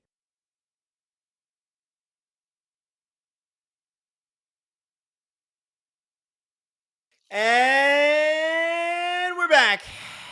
Jesse drinking water. Producer Drew over the break got mad at Jesse because he thought that Jesse was eating carrots. And he's like, yo, do you ever not eat healthy? And Jesse then proceeded. First off, Jesse was eating Doritos, so yes, he does. Yeah. But Jesse, what do you eat when you golf? I like to bring a variety of snacks. Any smart golfer knows over the course of 18 holes, you need snacks along the way. And one of my go-to snacks is a little Ziploc bag of tomatoes. Not like the small cherry tomatoes, but like the medium-sized cherry tomatoes. I just like eating them raw in my little Ziploc bag over the course of my 18 holes. Also, bag of mixed trail nuts, mixed nuts. Like those are always good. Throw a banana, a protein bar. Those are all my go-tos. The tomatoes for me. But the tomatoes throw people off. I like. Yeah, sometimes I'll throw tomatoes and some cucumbers in there. Baby cucumbers. I call them cute cumbers because they're cute and little. So I like my raw cucumbers and tomatoes. Are you one of those people like? Because you're just popping cherry tomatoes, right? Yeah. Are you one of those people that will pop a whole one in your mouth, or do you eat half of it? That always weirds me out. Yeah, no, what? You better eat the whole thing. Go to a party and dip a tomato in the they get the veggie spreads and then just eat half a tomato and stare at someone. I guarantee you they're like, what the hell's wrong with you? It's weird. There should be a law against that. Like you should get fined or something. That's wrong. That's inappropriate. Yeah. Cal Bukauskas is talking to Charles Barkley right now. I don't know if you have this on your TV. Oh, that's a terrible idea. They're chatting. They have a long history together. Yes, they do, actually. I remember that. I remember a little bit of it. I think like. Oh, I can't hear you, Jess. You're underwater, big guy. Yeah. I'm back. Okay. He's back. I was just saying, this is a few postseasons now in a row where Bukauskas and Barkley have linked up. Chuck looks good, by the way. Yeah. He's on that Ozempic. Is he on the Ozempic? I don't know. Man, you know who? I'm just guessing. I bet he picked up a little bit of what Shaq did, because Shaq is ripped now. Mm-hmm. Which is good. Good for those guys. Drew was asking if I've caught up on the super chats, and I haven't. Super chat party, let's go. Robert Bet, I can remember when the NHL had just one ref and they went to two. So the lead ref watched offense trailing and the ref watched the back, and they seem to have forgotten this and both trying to call everything and missing a lot. Thoughts? Yeah, I remember that too. That was the whole point, is that there was a whole debate when they put the second ref in. I remember Ron McLean and Gary Bettman like going at it on Hockey Night in Canada over this decision. Ron was like super against it. And he's like, there's just too many bodies on the ice. Mm-hmm. And he's like, well, I don't understand what this will do. And then Gary's like, it'll make the calls better or whatever. I think what's happened is, Robert, to answer your question, I don't think the answer is they want to get every call. I think the answer is they want to have the game evenly called. Yep. Does that make sense? They want a game managed. They want the game so it's fair on both sides and everything comes out kind of square, and not in terms of how many infractions each team took. It's just, hey, we want both teams to have equal amount of chances. If we intentionally miss a bunch of calls on both sides, then both sides are angry, and that way we don't. Oh boy, that was a big hit. Oh baby, coming up for me. Sam Bennett. Craig G, by the way, says, who's the best third line center in hockey? It's going to be John Tavares next year when the Leafs pick up a centerman. Just throwing that out there. I actually don't know who the best third line center in hockey is. Probably somebody in this series. Who do we got? Do we want to sync up with people? Oh yeah, sync up. What do you mean? Oh, like time wise? Yeah. I guess the clock's on the screen, so we're good, right, Drew? Yeah. Okay. Drew's got that going on. Okay. 1840 or 1835 for me. And I know Jesse's I'm 7 seconds behind you. Drew also says Wyatt Johnson is the second center. That's a good answer. The best third center. That's good. I like that. What, do you have more super chats? No. I'm just looking. I was just looking, but yeah, no, we did not miss that many. Oh, you got them? Okay. Yeah, I was waiting for you to run through like 12 of them. No, I know. Drew made it seem like we had 40 million. He's like, I was sitting here. I thought you were gonna rapid fire super chat me. I'm like, Adam, keep firing. Like, we gotta get through them. And you just said 2, and I'm like, oh, that's it. Drew. Back to the game. Drew was not watching. Drew hung me out to dry. He's like, you best get to those super chats. I was like, what? There was super chat, Drew. There was just the one. 17:45 left. Great little chance here by the no, not great little chance. They get stopped. Good defense. And Nurse is out there. Darnell Nurse looking a little slow, looking a little janky, is back on the ice after sitting out most of this game, the entirety of the second period, I believe. Oh. His last shift came in the middle of the first, but he's back out there now. Adam, are you changing your Oilers prediction? No. Now that you've seen 2 periods of hockey. No. They can win. I have to say, listen, Edmonton cannot go back to Edmonton down 2-0. They can't. They cannot. So they got to find a way to win. So I think it's going to be them.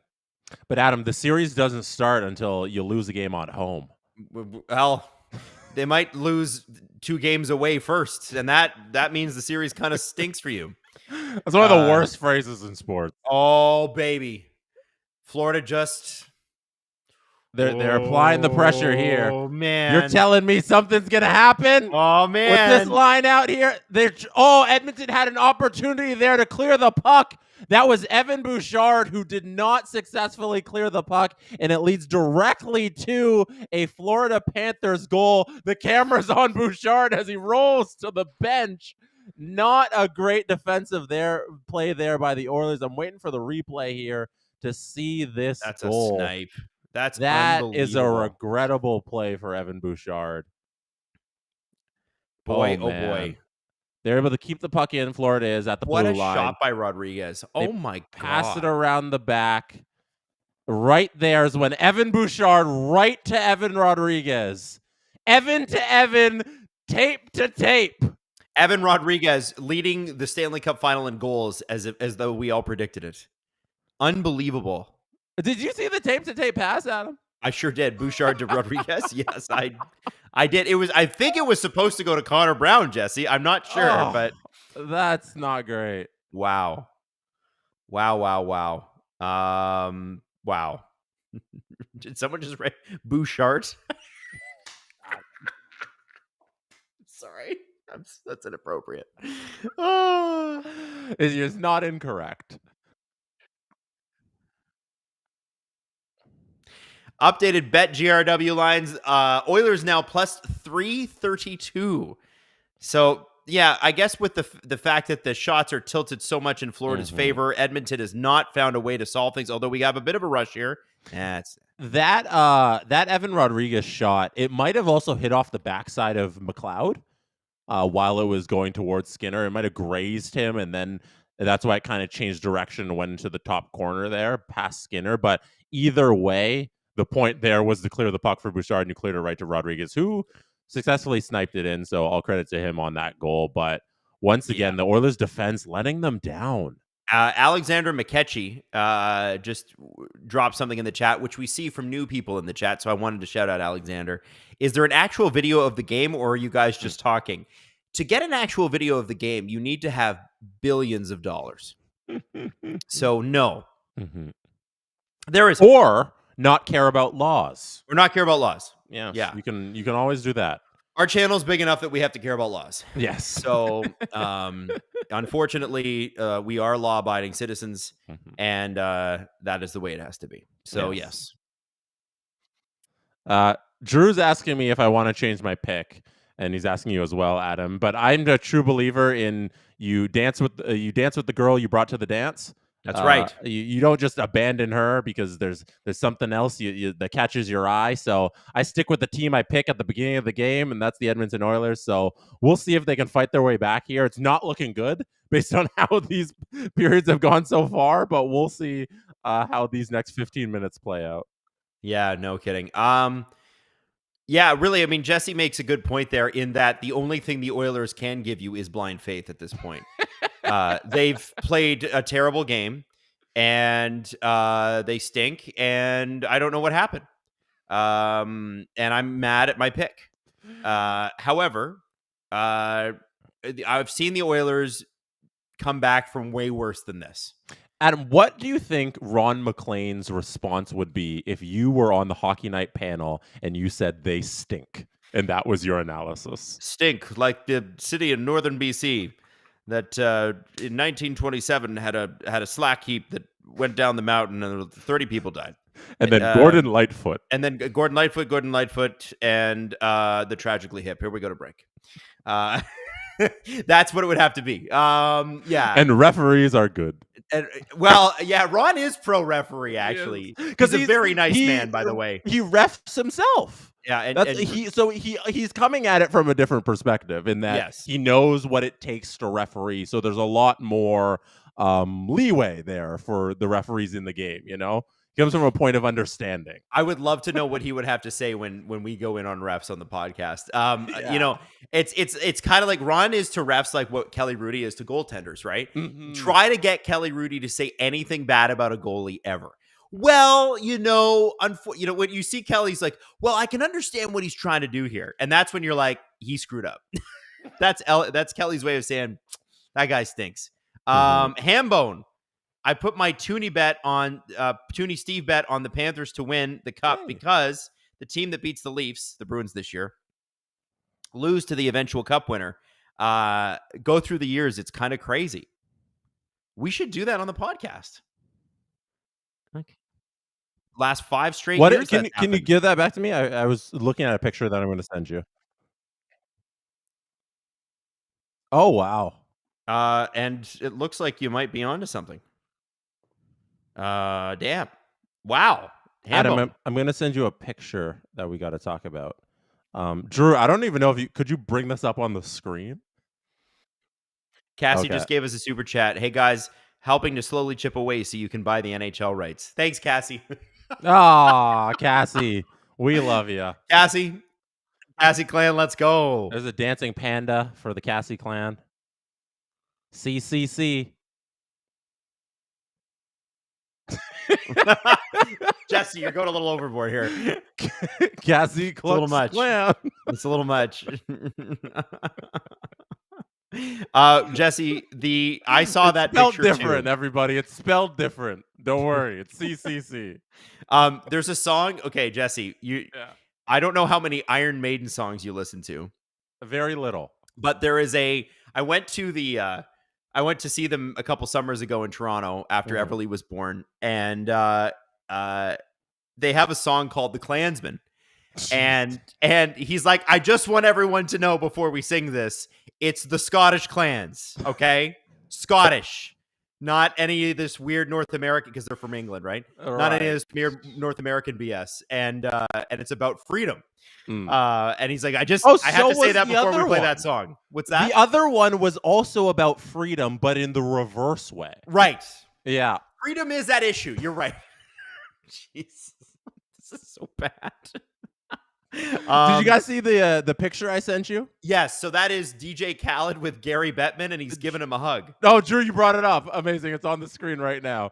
DJ Khaled and Gary Bettman has to be the weirdest crossover episode in this year. Gary what the hell so is going on? Although Gary's never looked comfortable. He's just not a comfortable guy. I'm sure he was briefed beforehand. So Drew asked. Oh, sorry, Drew. Does Gary Bettman know who DJ Khaled is? And I would say before the meeting, before someone told him, no. Right? No. He can't know. No. It's no. He has. Who is this? Who's this meeting? Mr. Bettman. It's DJ Khaled. Is he a DJ or is that his name DJ like Daniel John? No, he's a DJ. He's actually was a DJ. Oh, okay, all right, cool. What songs would I know of his? Probably none. Okay, all right. And then they walk in, DJ Khaled. But Gary's just generally uncomfortable. You see him in front of a microphone, he's not comfortable. You see him presenting on TV, he's not comfortable.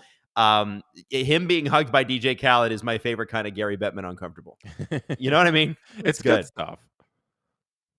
I guess because Khaled's from I assume he lives in Miami most of the year. Yep. Where he's based out of. So I assume Stanley Cup Final, you go see a game. Yep. By the way, I'm loving all the Iron Maiden love in the chat right now. SDPN chat. The Trooper is a jam. It is a jam. That's a great Jesse. I should take you to a heavy metal concert. I think you'd like it. Drew's requesting that you do a couple things here. What does he want? Likes and subs? All right. Well, here's the deal. You get free feet if you sign up for the VIP. No, I'm kidding. So here's the deal. First off, we want you to like the video. Because if you like the video and you're watching the video with us, if you like the video, it helps us get the video out to more people. And that really helps us.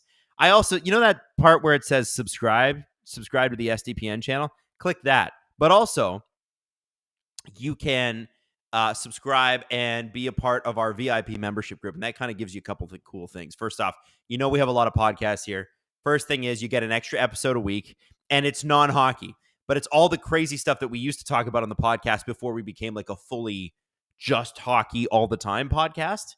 And we used to do a lot of crazy stuff, and we get to talk this week basically on STP VIP. I'm going to talk about a couple of things that I've been wanting to talk about. First off, Jeremy Renner's Jeremy Renner and his social media app is going to come up. And Steve has never heard of this, but there's a whole expose. And then we had something else that we were going to talk about today. We should check that out. And then if you want all of our shows, but you want them ad-free, there's another tier, and it's called STP VIP ad-free, name that Jesse came up with. So you can check that out. Jesse, Yes. What do you think? Did I do a good job? Did I explain? I think you did a very good job. Well done. And for that, I'm going to bring out the dancing chicken. Yeah. Jonathan Peck wants to know, hey, Adam and Jesse, sorry I'm late to the stream. I just want to say hello. If anybody's wondering if you're late to the stream, the Oilers had a nice little chance there, but nothing doing. The Panthers are so good at one shot, get the rebound, clear the puck. Like, they've been doing that all night. Exceptional stuff by the Panthers. Oilers make the shot counter go up one tick, and then they're out of the zone. So the pressure's done there. But what I was going to say here is, if you're late to the stream and you're wondering where Steve Dangle is, Steve Dangle could not be with us tonight. Everything is fine. That's all I want to put out there. Everything is fine with his family and with him. He just had to take care of his little sick child, which is more important than streaming. So we let him have his dad duty night, and that is why you've had us here tonight for this stream. Cassie just dropped another 20. Actually? Yeah. Cassie! And Goofy Goober, favorite Beatles song. Jesse, go. Oh, that's a good one. Jesse knows his music, so I like asking him this. You got to give me a second. You got to give me a second to decide. You got to give me a second to decide. All right, you can do. Adam, what's yours? Do you have one? Magical Mystery Tour. I love that song. Really? It's really bizarre. Like, first off, you need to have had some edibles. It's at the height of their edibles era. I like Magical Mystery Tour a lot. I also like Strawberry Fields and the other one, Penny Lane. I like all the the real pop music. Yeah, Beatles songs. I was about to say my tastes are a little more like esoteric. I like okay. Beatles. Are you getting deep on me here? So my favorite Beatles song, I think I've decided, is the final song on Sgt. Pepper's Lonely Hearts Club Band, "A Day in the Life." Great song. I think that's my favorite Beatles song of all time. Great song. Have you heard Golden Slumbers / Carry That Weight? Yes. On Abbey Road? Yes. You know, I'm updating mine. That is actually my favorite. Those two together are my favorite. I gotta carry I used to sing Golden Slumbers to my kid. Yeah. A great song. Fantastic stuff. All right. Now, all right, here we go, guys. If you want safe and reputable Canadian online sports books, you should check out BetGRW. It's your favorite sports book, and hey, it's based out of Trois-Rivières, Quebec. It's a platform that's owned and operated by the Le Grand Royal Wallanac, a land-based casino in Trois-Rivières. And by the way, when you sign up, go to betgrw.com, use the promo code SDPN200. That's SDPN200, and you can redeem that promo code and automatically get a chance to win a Connor McDavid jersey. BetGRW.com is your Canadian sportsbook, sponsored by BetGRW.com, sportsbook and casino, 18 plus and over. Please play responsibly. Adam, I think I won the best Oilers song competition amongst the chat. Best Oilers song? Oilers. Best Beatles? Oilers song. Yeah, that's fine. Beatles song. That's amongst fine. the I'm chat. totally fine. By the way, everybody saying the Beatles are mid doesn't understand what it was like, music was like before the Beatles. Yeah, you're saying that without the context of when they created the music. Yeah, the music is 65 years old. Like, that's what like saying like a film in 1920 isn't as good as a film in 2024. Yeah, they weren't making it with IMAX technology. Silent movies are mid, Jesse. Yeah, and Drew saying the Beatles still slap amongst artists today. Yeah, if you can, like, I love some of those songs as good as songs that have come out like recently. Like, the Beatles are timeless. Like, let's not have that discussion. I can't figure out. Apparently, we missed. Oh, this Donnie, Adam. If you were offered a panel spot on Hockey Night in Canada, how quickly do you divest from SDPN? LOL. I don't. If I was offered a panel spot, first off, I'd be like, You're going, why not all of us? The second thing I would say is I would never divest of that. I would be like, I'm keeping that. Thank you very much. Because being Hockey Night in Canada, unless you're BXA, I don't think it pays that well. So am I wrong, Jesse? Is that fair? Is that fair? No, I think you probably have to do both. Yeah, you do. I don't think you make it like Ron's in a different strata, but like me walking on set there, they'd be like, here's $100. And I'd be like, great. Thanks for the exposure, guys. I'm in. That's kind of how it would be. What else we got here? Come Together is the only good Beatles song. It is not the only good Beatles song, guys. Beatles still had amazing writing. What else we got here? Wow, there's a lot of music going on here. Damn. How about that? When do you think the goalie pull's happening? Oh, because we're coming up to goalie pull territory as we come out of this commercial break here, which I assume will be the final TV timeout of this game. Well, you got to think. There's 7 more. We get 7 more minutes to go. Oh, one more after 7 minutes. So it's second last, most likely. I think with 3 minutes to go. 3 minutes to go. You're the not Oilers doing a are little still down earlier? to 3 minutes. Yeah, that's my bet. And here's the question: you got your top line out there. You got Ekholm, you got Bouchard, you got Nuge, you got Hyman, you got McDavid, and you throw Draisaitl out. Right? Is that how you do it? No, I think you said too many guys. Well, for your 6th guy. Oh, your 6th guy. Yeah. That's got to be it. I think, because do you like the 2 defensemen with the 6 guys, or would you go 5 forwards, 1 defenseman? Depends on the team, but with the Oilers, like, who are you pulling? You're pulling Bouchard or Ekholm off for who? Right, because you don't trust Evander Kane right now. He's injured. Definitely injured. He's dealing through something. So, yeah, you have Ekholm out there, who already has a goal tonight. So you might as well keep him out there, and then you want Bouchard for sure. And Warren Fogel's not playing because he need a player earlier. So, like, I don't know. Listen, nothing against Matthias Janmark, but I'm going with my guy Leon. Yeah. I for the Oilers, I think there's an opportunity where you just kind of wait out the goalie pull because you have McDavid and Draisaitl, and your first goalie pull for Knobloch is putting that line together. You know, when you do it too early, like I think he did it too early in game 1 where he threw them together. Oh, Barkov's down on the ice. Yeah. And there's a nice little scrum around him. I missed what happened. You couldn't see it. It was up against the boards, I think, on the camera there. Jesse, hopefully they show a replay. I thought they were showing shots and they showed hits. I'm like 33-32. How much of the Oilers stuff? No, this is crazy. No. Barkov's been their best player. Like in terms of like this series, last game, I thought he was the best player. That's outside ugly. of Bob. You'll see it here. Flying elbow. Oh boy, Draisaitl might get a big penalty for that. He's jumping up. Oh, it wasn't not an elbow. Well, I guess it was forearm. Oh, I think it's the forearm.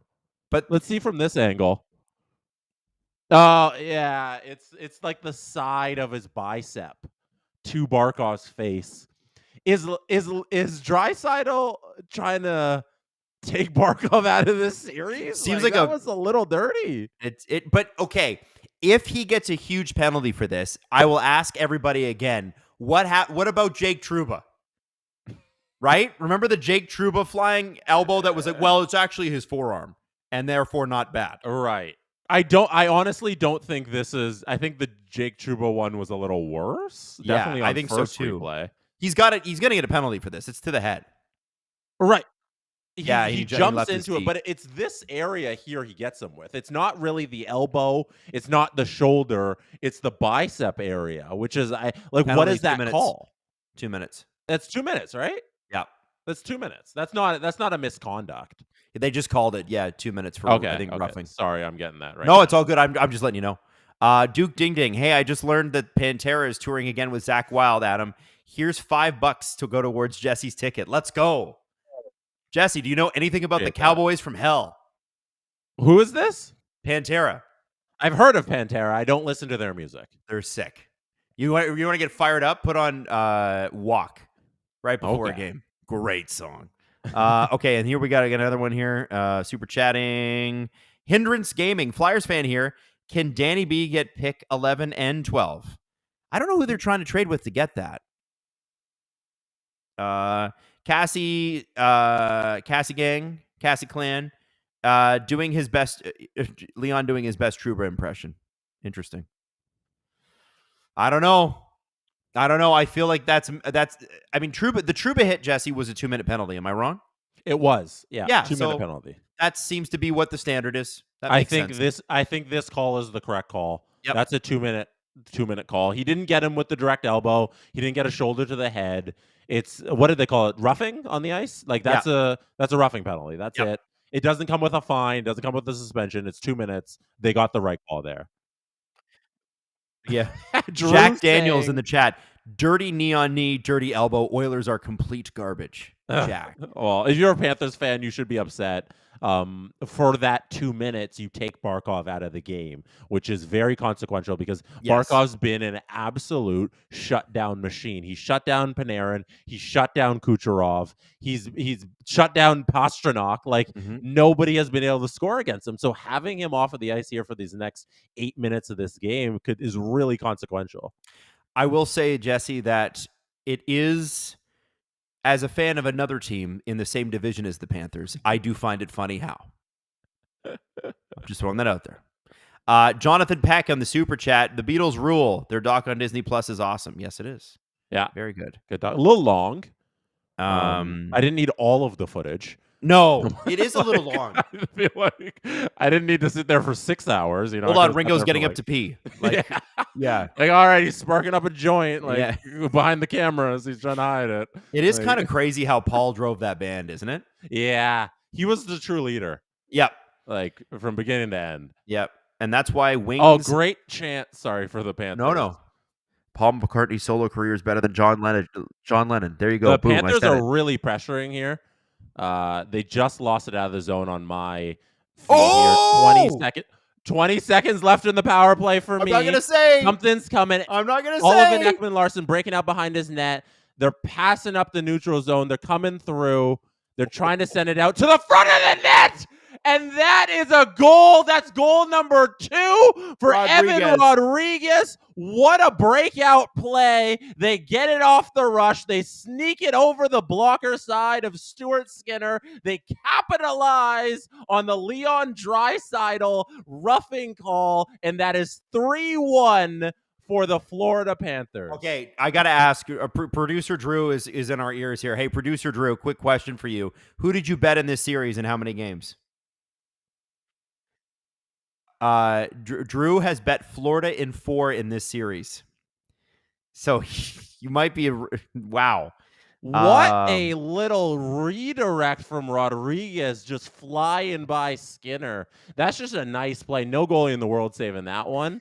No, but Florida, very nice. And that Leon Draisaitl penalty, Jesse, is so consequential to this game. Mm-hmm. You know, it really is a hit that didn't need to happen. No. And Hudson Markell here in our super chat said they should have called 5 to review it. They might have concluded that it was 2, but not to review it is insane. Hey, listen, Hudson, you sound like a Panthers fan, and I get it. You just scored. Enjoy it, man. Enjoy it. It was the right call. If you dare to bet for the Oilers to win this game, your odds are 16-1 right now, plus 1,600 with BetGRW. Great save by Bob. Sorry, mask That's all right. flies off. You can continue 16-1 on the odds. 16-1 on the odds from BetGRW. Tim Roby show. Trouba didn't elbow anyone. Rodriguez threw a vicious headbutt with intent to injure Trouba. Ha ha ha. That's true. Good point. Great save off the mask for Bobrovsky there. Wow. Good. He shook that off a little. I don't know if you caught the replay there. It bounces off his mask, and then he does a little shake to make sure everybody knows it fell off, and he gets the whistle there. But it did bounce off. The puck did bounce off the front of his mask. So, yeah, safe stoppage of play there. That breakout by OEL, very nice behind the net, passing it to Lundell. I'm talking about the Rodriguez goal. Lundell deserves as much credit as anybody, Lundell and OEL, for that breakout play by the Panthers, and then is hitting it over to Rodriguez. What a great team they got in Florida. We're crazy. Truly getting to the point where we got to appreciate the greatness that they've built here. Bill Zito's built, like top to bottom. the forward group, the goalie, the defense pairings. They're a special group. Oilers fans are not exactly thrilled with Matthias Janmark gliding over to cover Rodriguez. Great urgency. Yeah, there's No. a reason that Rodriguez was open in the slot to tip it by. Nobody protected him. I love the Florida Panthers here fans saying McDavid is no Gretzky. You forget that Gretzky lost a couple times in the Stanley Cup Finals. Didn't Gretzky not win a cup after he left Edmonton? That's right. He never won a cup. It's very hard to win cups as an individual player in Yes. hockey. Like, it's not an individual sport. You got to have a team around you no matter how good you are. And you know, the Gretzky, I think they got swept by the Islanders in Gretzky's first time in the Stanley Cup Final. Swept. Mm-hmm. Or did they get swept? And then they beat them in 7 games, I think. Yeah, I think that's what it was. I don't know. trust Anyway, I trust you. I can't even remember. It doesn't matter. The reality is you lost. Kane to the box. I believe it's coincidental minor. Has to be, right? Because Yeah, that so didn't look like much of anything. No, that little scrum there. I'm waiting for the call. Maurice is really. He doesn't. Maurice is saying, "I don't want to play Oh! 4-on-4." Okay. For a second there, I thought it was. You're underwater, buddy. I can't hear you. Oh, sorry. I thought first. Still underwater? No, you're good now. Okay, I thought for a second there was only going to be Kane, but they put Montour in as well, and they're getting 4-on-4. So that's good. Interesting for Maurice and him saying, "I don't want to play 4-on-4." I don't blame him. That is advantage Edmonton, at least in theory. Draisaitl, McDavid, Bouchard, and Ekholm are out there. Sam Bennett with a nice little slash to McDavid before that play even started. Sorry, Jesse, I shouldn't say anything. No. You can direct it. And I'm just following like about 5 seconds after you say it, so it's all good. I'll tell you this: the Oilers need to do a better job of getting their own rebounds. It's like think basketball, right? They say shoot and then run after your rebound. I've mentioned this a few times in the stream. If you've been here all night, excellent work by the Panthers. Every time there's a shot on goal, that shot tick goes up one time for the Oilers, and then it stays at that 1. It never increases to 2 when the Oilers have zone pressure, because every rebound is gobbled up by the Panthers and taken the other way. There's no zone time at all by the Oilers. Oh boy, Jesse, there's some stuff coming your way. All right, I'm anticipating what I'm about to see here. The Panthers are entering the zone. I believe that's Tkachuk with a little dipsy doodle around the back. Oh, right out front, the puck was sitting on the ice, and now it's McDavid on the breakaway. McDavid can't beat Bobrovsky, and they knock the puck. They knock the net off of its moorings, and we have a stoppage in play as McDavid punches Tkachuk in the face When and the ref wasn't is trying to looking. get in between them. The ref wasn't looking, didn't see it. My goodness, we got some action here. Yeah, that is with 5. So Tkachuk is smiling here after the play. What a McDavid playing some good playoff hockey there, in the sense that as soon as that ref swivels his head, McDavid gets Tkachuk right in the face. Right there. Ref doesn't see it. That's hilarious. Yeah. Drew makes a great point. I think 100% there should have been a call on Tkachuk on the McDavid breakaway. His stick got in between McDavid's legs. Is that not a call? Yeah. Like, I think you got to call that if you're the referees here, and we're in our final TV timeout of the night. Adam, do you have anything to promote? Maybe an SDPN live show? Well, I mean, I guess we could talk about how we're going to do this whole thing, but we're going to do it live in Stouffville on Hoover Drive at Boston Pizza on Thursday. Tickets still available. You can buy them right now in the description of this video. Come see Steve do his thing live, and also we're doing an SDP before that, so everybody gets an extra SDP, right? Yes. How nice is that? And our virtual 5K, Adam. We're raising money for the Get Real movement and Rainbow Railroad. I've got Drew in my ear and I've got Jesse talking to me, so there was a lot going on. Sorry. But all good. Sorry. Yeah, so for Pride Month, we're raising money. Yeah, Pride Month, we're raising money for the Get Real movement virtual 5K. That's where Steve and Jesse and I do silly things like put Steve in his kayak and sink him and go, that was 5K. That I think I want to put him in his pool with his kayak this year and just see what he does. Just spin around. Yeah, just spin him around. The seas won't be as rough, so maybe he won't sink it this year. Yeah. But yeah, good times. So we got all that stuff going on. It's Pride Month, and we can't forget that stuff. We can't forget our friends in the community who have been such great a part of our community, and I think the Get Real movement is such a great place. And also, we did an interview today with one of the co-founders of Pride Tape, and his name's Jeff McLean. Really nice guy. He's a big Oilers fan, and his brother is in Toronto and apparently a big STP listener. Yeah, what they're doing for making hockey more inclusive is so important. Like they're such an important part of the community of the game, of hockey itself. So we got a pulled goalie, Jesse. Oh, we got a pulled goalie here coming out of the TV timeout. 5:53 left. 5:53 left in this game, and Chris Knobloch, I almost called him Chuck. Chuck Knobloch has decided to pull Stuart Skinner and throw him into the bench and have a 5-on-4 advantage, because remember, was 4-on-4. So now it's 5-on-4 for the Edmonton Oilers. Let's see who gets this next one, because it's either going to be an empty net or the Oilers pull within one. That's right. By the way, Jesse, while we're watching the game, if you're a baseball player or if players had their own goal songs in the NHL, which they should, what would be your song?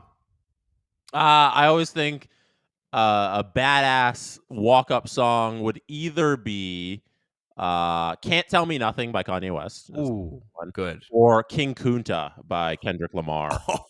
Jesse, that is one of Steve's favorite songs of all time. I think either one of those is a banger to walk up to the batter's box too. You're going to see some awfully close opportunities coming up. I'm just throwing that out there. Evan Bouchard over to Draisaitl in his spot. Woo. McDavid's working the puck around like he does with his magic, and he sends it back to Draisaitl in the Draisaitl spot, but it goes right past the net and past Bob and out the other side, and the Panthers send it down the other end of the ice, and they just miss the open cage. It's no icing, though. they beat the center line. Oh. Here we go.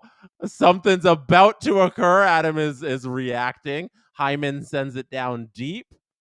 The Oilers have the puck, and it's over the glass?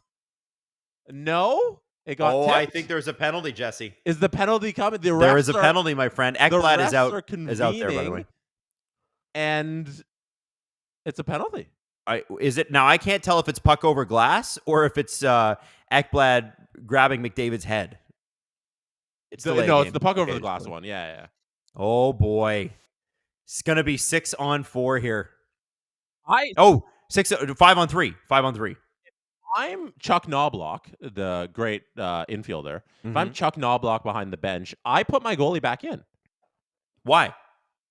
Because I think now you have the man advantage, and there's so much time left. You just run with the man advantage instead of trying to get a 2-man advantage. That's how I would play this. They are pulling him. They're pulling him. Yeah. Also, when you're on the penalty kill, there's no icing, so you just get to ice the puck as much as you want. That doesn't make sense to me to why you would have the empty net with the power play on. There's 5 minutes. There's 4:54. Oh man. Put your goalie in, Chris. Better win that face-off. That's all I got to say. And they can just ice it. This is ridiculous. Now it leads to a goal, imagine. Oh, Jesse.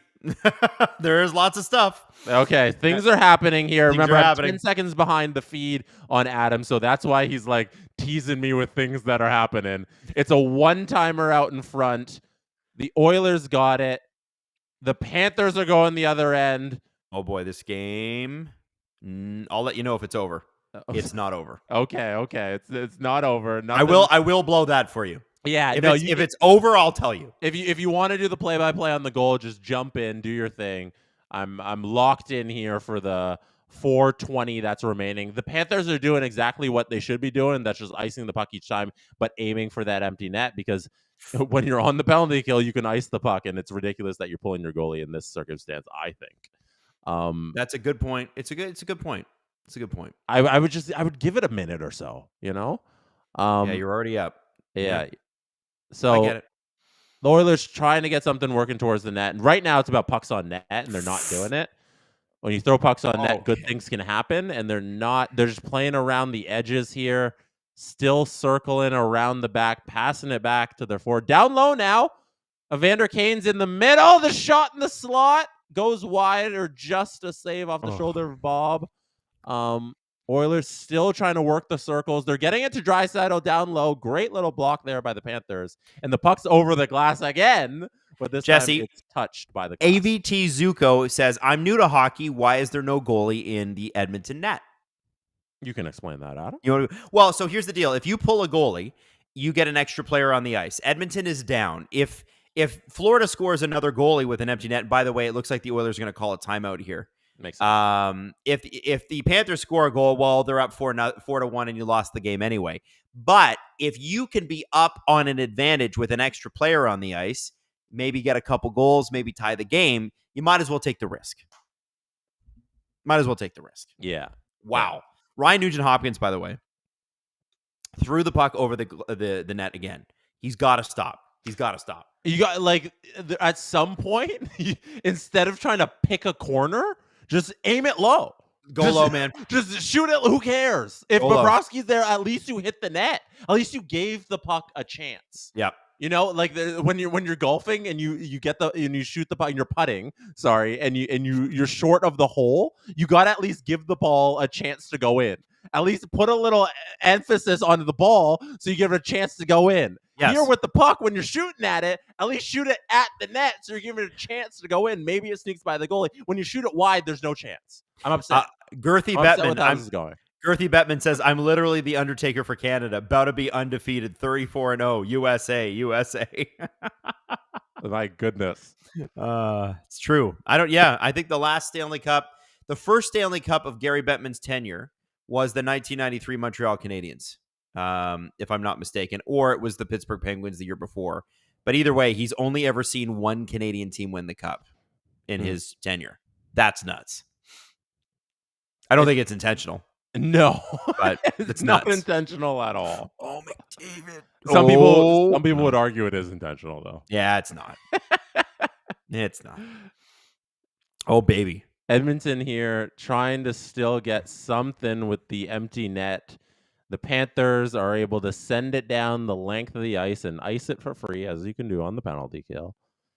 They missed the empty net. Bouchard's working it. He's breaking out. Can the Oilers sneak one by Bob? McDavid to the middle. Now the Panthers have officially killed the power play, so it's no longer 6-on-4. It is 6-on-5. The Oilers send it to the net. They don't even get a shot on goal there. Shots remain 18-26 in favor of the Panthers.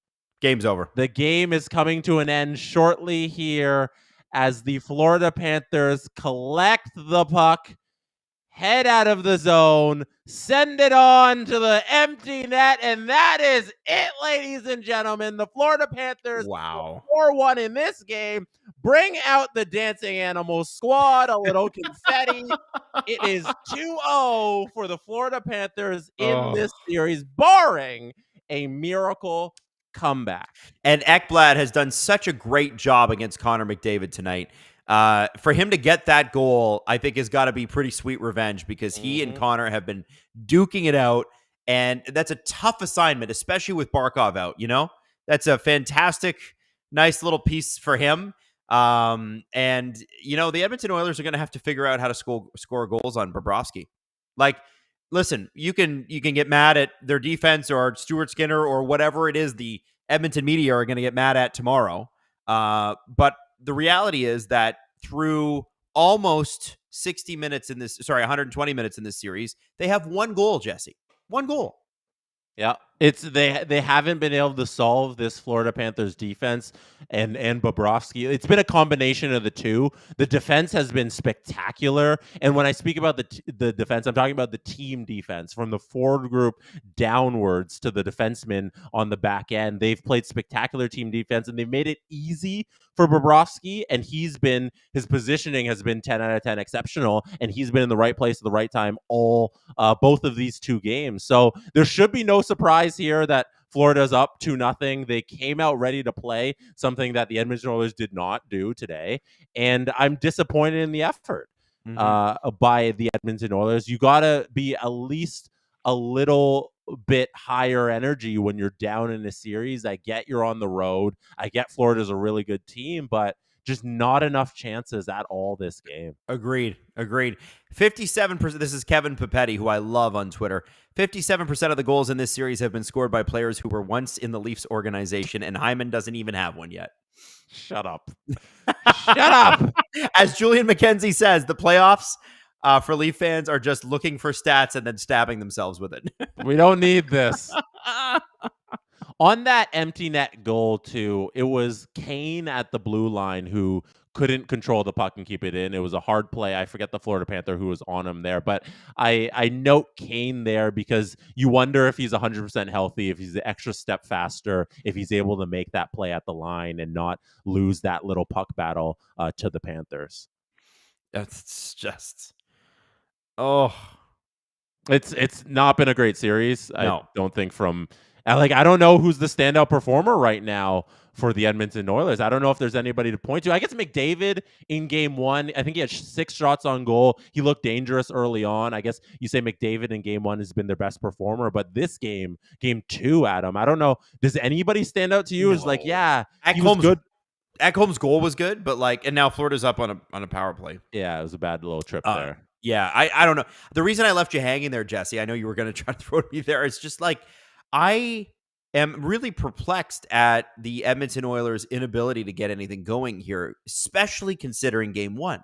Yeah. It's not like they didn't have chances in game one. Like we talked about it on the podcast earlier today, Zach Hyman firing a puck completely wide on an empty net is not Zach Hyman. They would have scored. What happened? But today they came out flat and they look like they were bored, and we're just not really we're not going to play a great game two. A good performance in game one did not equal a win. Anyway, sorry. Producer Drew asked a question. Does Florida try to get a pound of flesh here for the Barkov stuff? And by the way, the Panthers have scored on the power play tonight, breaking Edmonton's streak. What do we think, Jesse? Are they going to go for it? I score here. We've already seen them get a little chippy. Yep. Here we go. We might. Is it continuing? Is the chippiness continuing? It's continuing. You'll see it in a second here. Stuart Skinner, somebody had a wide open look and missed the net. Oh yeah. Just goes wide there. Yep. On Skinner, he didn't really have to make a save. No. I don't think there's going to be a lot of chippiness here with the next minute 35 remaining on my screen. I think the Oilers are content just to make it safely back home to Edmonton and try and get the 2 in Edmonton and square up the series there. I think they'll avoid this trouble here in the last minute. Tyler Durden wants to know, is the West just really a paper tiger? I guess we'll find out. That's interesting to say because you look at the Metro, and I'd say that's one of the weakest divisions in hockey, easily. But you look at the Atlantic, and I say that's one of the strongest divisions in hockey, probably the strongest. I think it's probably 1 in 4, the 2 East divisions. So, and then the Metro's kind of in the 2 and the 3 slots in their 2 divisions. So I think it's just the Florida Panthers look like a team that was in the Stanley Cup Final last year and knows what it takes, 1, to get back there, which they did, and 2, what it takes to win this year, because they didn't live up to expectations last year against Vegas, and this year they're not going to make that same mistake. They've been here before. All of these guys have this experience, and they've come out ready to play in these finals, and they have an all-star goalie who's standing on his head. They have a great defensive center in Barkov who can shut down anybody in the world. They have fantastic D pairings 1 through 6. So they're not going to be beaten easily. It's not about the West. It's about this team in particular, and the Florida Panthers being better than everybody. And they will finish the game on the power play. The game is over. Yeah. Spoiler alert. The on Florida my Panthers screen won. too. Yeah. The JPix94 said, as the Oilers get swept, this will be the start of the McDavid villain era. I don't know if that's true or not. Girthy Bettman, I've McFallen. I don't know. I think whoever's Girthy Bettman's account has they've been having a good night. Yeah. This series isn't over.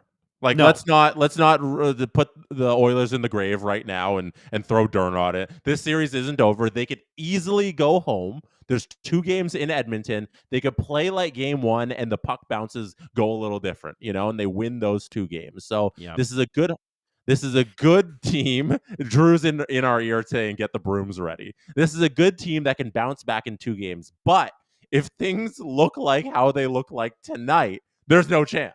Yep. That's the thing. They need to play a completely different hockey game that they played tonight, because tonight they didn't have a chance in hell at winning this game, no matter how the puck bounced. I'll tell you who enjoyed this game the most. Actually, there's a couple people. Number 1, Ariana Grande, who was there again tonight. Mm-hmm. Former Zamboni driver. Number 2, Vancouver Canucks fans. Vancouver Canucks fans are loving this, Jesse. They are loving this a little too much. Are we feeling like perhaps they're a tad salty? I think Canucks fans are very happy with how their season went and are just relishing in the Oilers losing. Okay. And they're cheering against Luke Gazdick's Oilers. That's right. That's right. Oh, man. Gazdick, it will never live this down. Imagine they're swept. Yeah. Oh. Dude, he's in trouble. He's in so much trouble right now. If I were him, I'd be underneath my couch like I'm gonna die. I want to see his mentions. Oh man. They're gonna be ugly. They're gonna be ugly. Not great. You know what? I'm gonna look him up. No, don't do that. Don't Luke give Gazdick. those people a platform. I'm not gonna. Don't worry, I won't read him out. Jesse, just as expected, a lot of Vancouver fans. A lot of Canucks for life. A lot of Canucks 5, 6, 7, 4. Oh boy. So, Adam, looking ahead. Yes.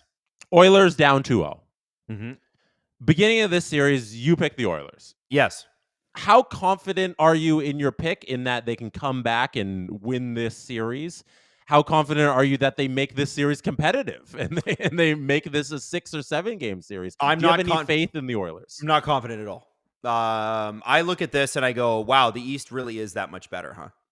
And a lot of us did think that. But you have reasons to believe the West has great teams. I mean, Colorado, even on a bad year, and I think producer Drew would call this a bad year, even though it wasn't.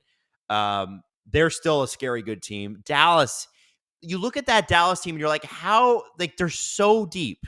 But, the thing that, because I was doing the Oilers series, I don't know that I paid attention as much.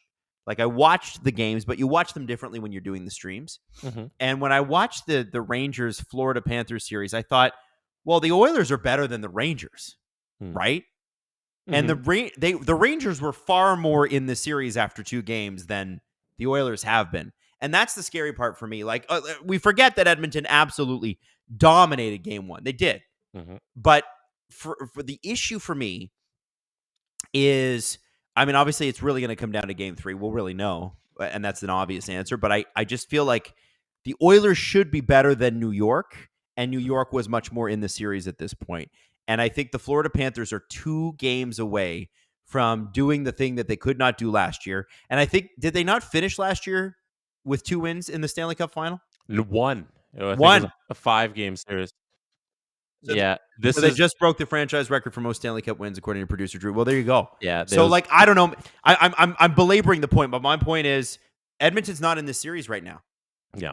That's a huge problem. 1 goal in 120 minutes. That's a huge effing problem when Connor McDavid and Leon Draisaitl are on your team. Jesse, you picked the Panthers in 6, correct?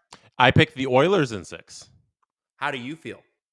I feel likewise not good about that pick, because you've come out here in game 1, the Panthers played a horrendous game, and I don't think the Panthers are going to play like that again this series, and they still won. Yeah. If you can play a terrible hockey game, but have a great goalie performance and get lucky and still win, that is an unbelievable way to go about things. And in game 2, they showed their full potential, and when they're firing on all cylinders, the Oilers can't compete. And I don't think it's so much as like the East is better than the West. I think it's, in particular, the Florida Panthers are just better than the Edmonton Oilers, and I think they match up well. I think everywhere in this lineup, the Panthers are favored in the matchups, except, of course, McDavid, who's the best in the world at what he does. But if you're the Edmonton Oilers, you got to be really down on where this series is trending, because if I could change my pick now, I would pick the Florida Panthers, but I'm not going to do that because you can't change your picks. And I think it's trending towards the Florida Panthers Stanley Cup, and that's not a hot take when the team's up 2-0 and has dominated here in game number 2. Yep. Drew wants to know if Draisaitl's suspended for the Barkov hit. What do you think, Jesse? I don't think so. No, it was. No, Drew's saying if Barkov's injured, is there any discipline? No, that's 2 minutes on the board. There's no intent to injure. I don't think suspension or anything like that, or even a fine. I think Draisaitl will skirt this easily. Yeah, I think so too. I can't see the NHL having the balls. First off, you don't need to suspend a guy for a play like that. Second, I can't see the NHL having the balls to do it to Leon Draisaitl in the Stanley Cup Finals with the Oilers down 2-0.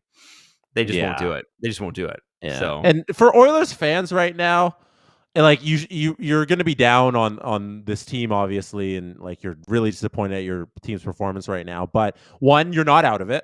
You can come back in game 3 and look like a completely different team. You can look like the team looking in game 1 and win that game. And even if this season doesn't end in a Stanley Cup, you're in the Stanley Cup Final. Last year, Florida was in the Stanley Cup Final. They got smoked by Vegas, and look where they are this year. So even if it turns out to be a non-Stanley Cup year, it can still be a building to next season where you can be back in this Stanley Cup Final. I think this Oilers team is built for a couple years of runs here, as long as they get Draisaitl back under contract when it expires in a season from now. Which is a whole other conversation. I don't know if we got time to get into that tonight. I don't know. I don't know. It's a big but. It's a big if. Yeah, it is. It's an if. It's an if. Jesse, I just want to say a big shout out to all of our listeners for being in people. Here. And hey, Gripper Nation. Okay. Get the feed out for Gripper Nation. Guys, we love this. The next time we do this will be Thursday night at Boston Pizza. If you want to come hang out with us at Boston Pizza in Stouffville. Steve Dangle will be there. He'll be back for game 3, and he'll be doing this thing live, baby, in front of an audience for the very, very first time, which we're very excited about. So Cup Jet game 2 tonight. Steve is going to be recording that, not Jesse and I. So that's good, and it'll be lots of fun. So thank you, everybody. And Jesse Blake, thank you for inviting me on. No, thank you for joining. Yeah, you guys asked me to fill in. I said, why not fill in with Adam? It was wonderful. This was a good time. Steve Dangle will be back for game number 3, so you can all stop complaining about crab people in Gripper Nation. We are very happy to entertain you for this one game, and Steve will have his chair back next game. Yes, that's right.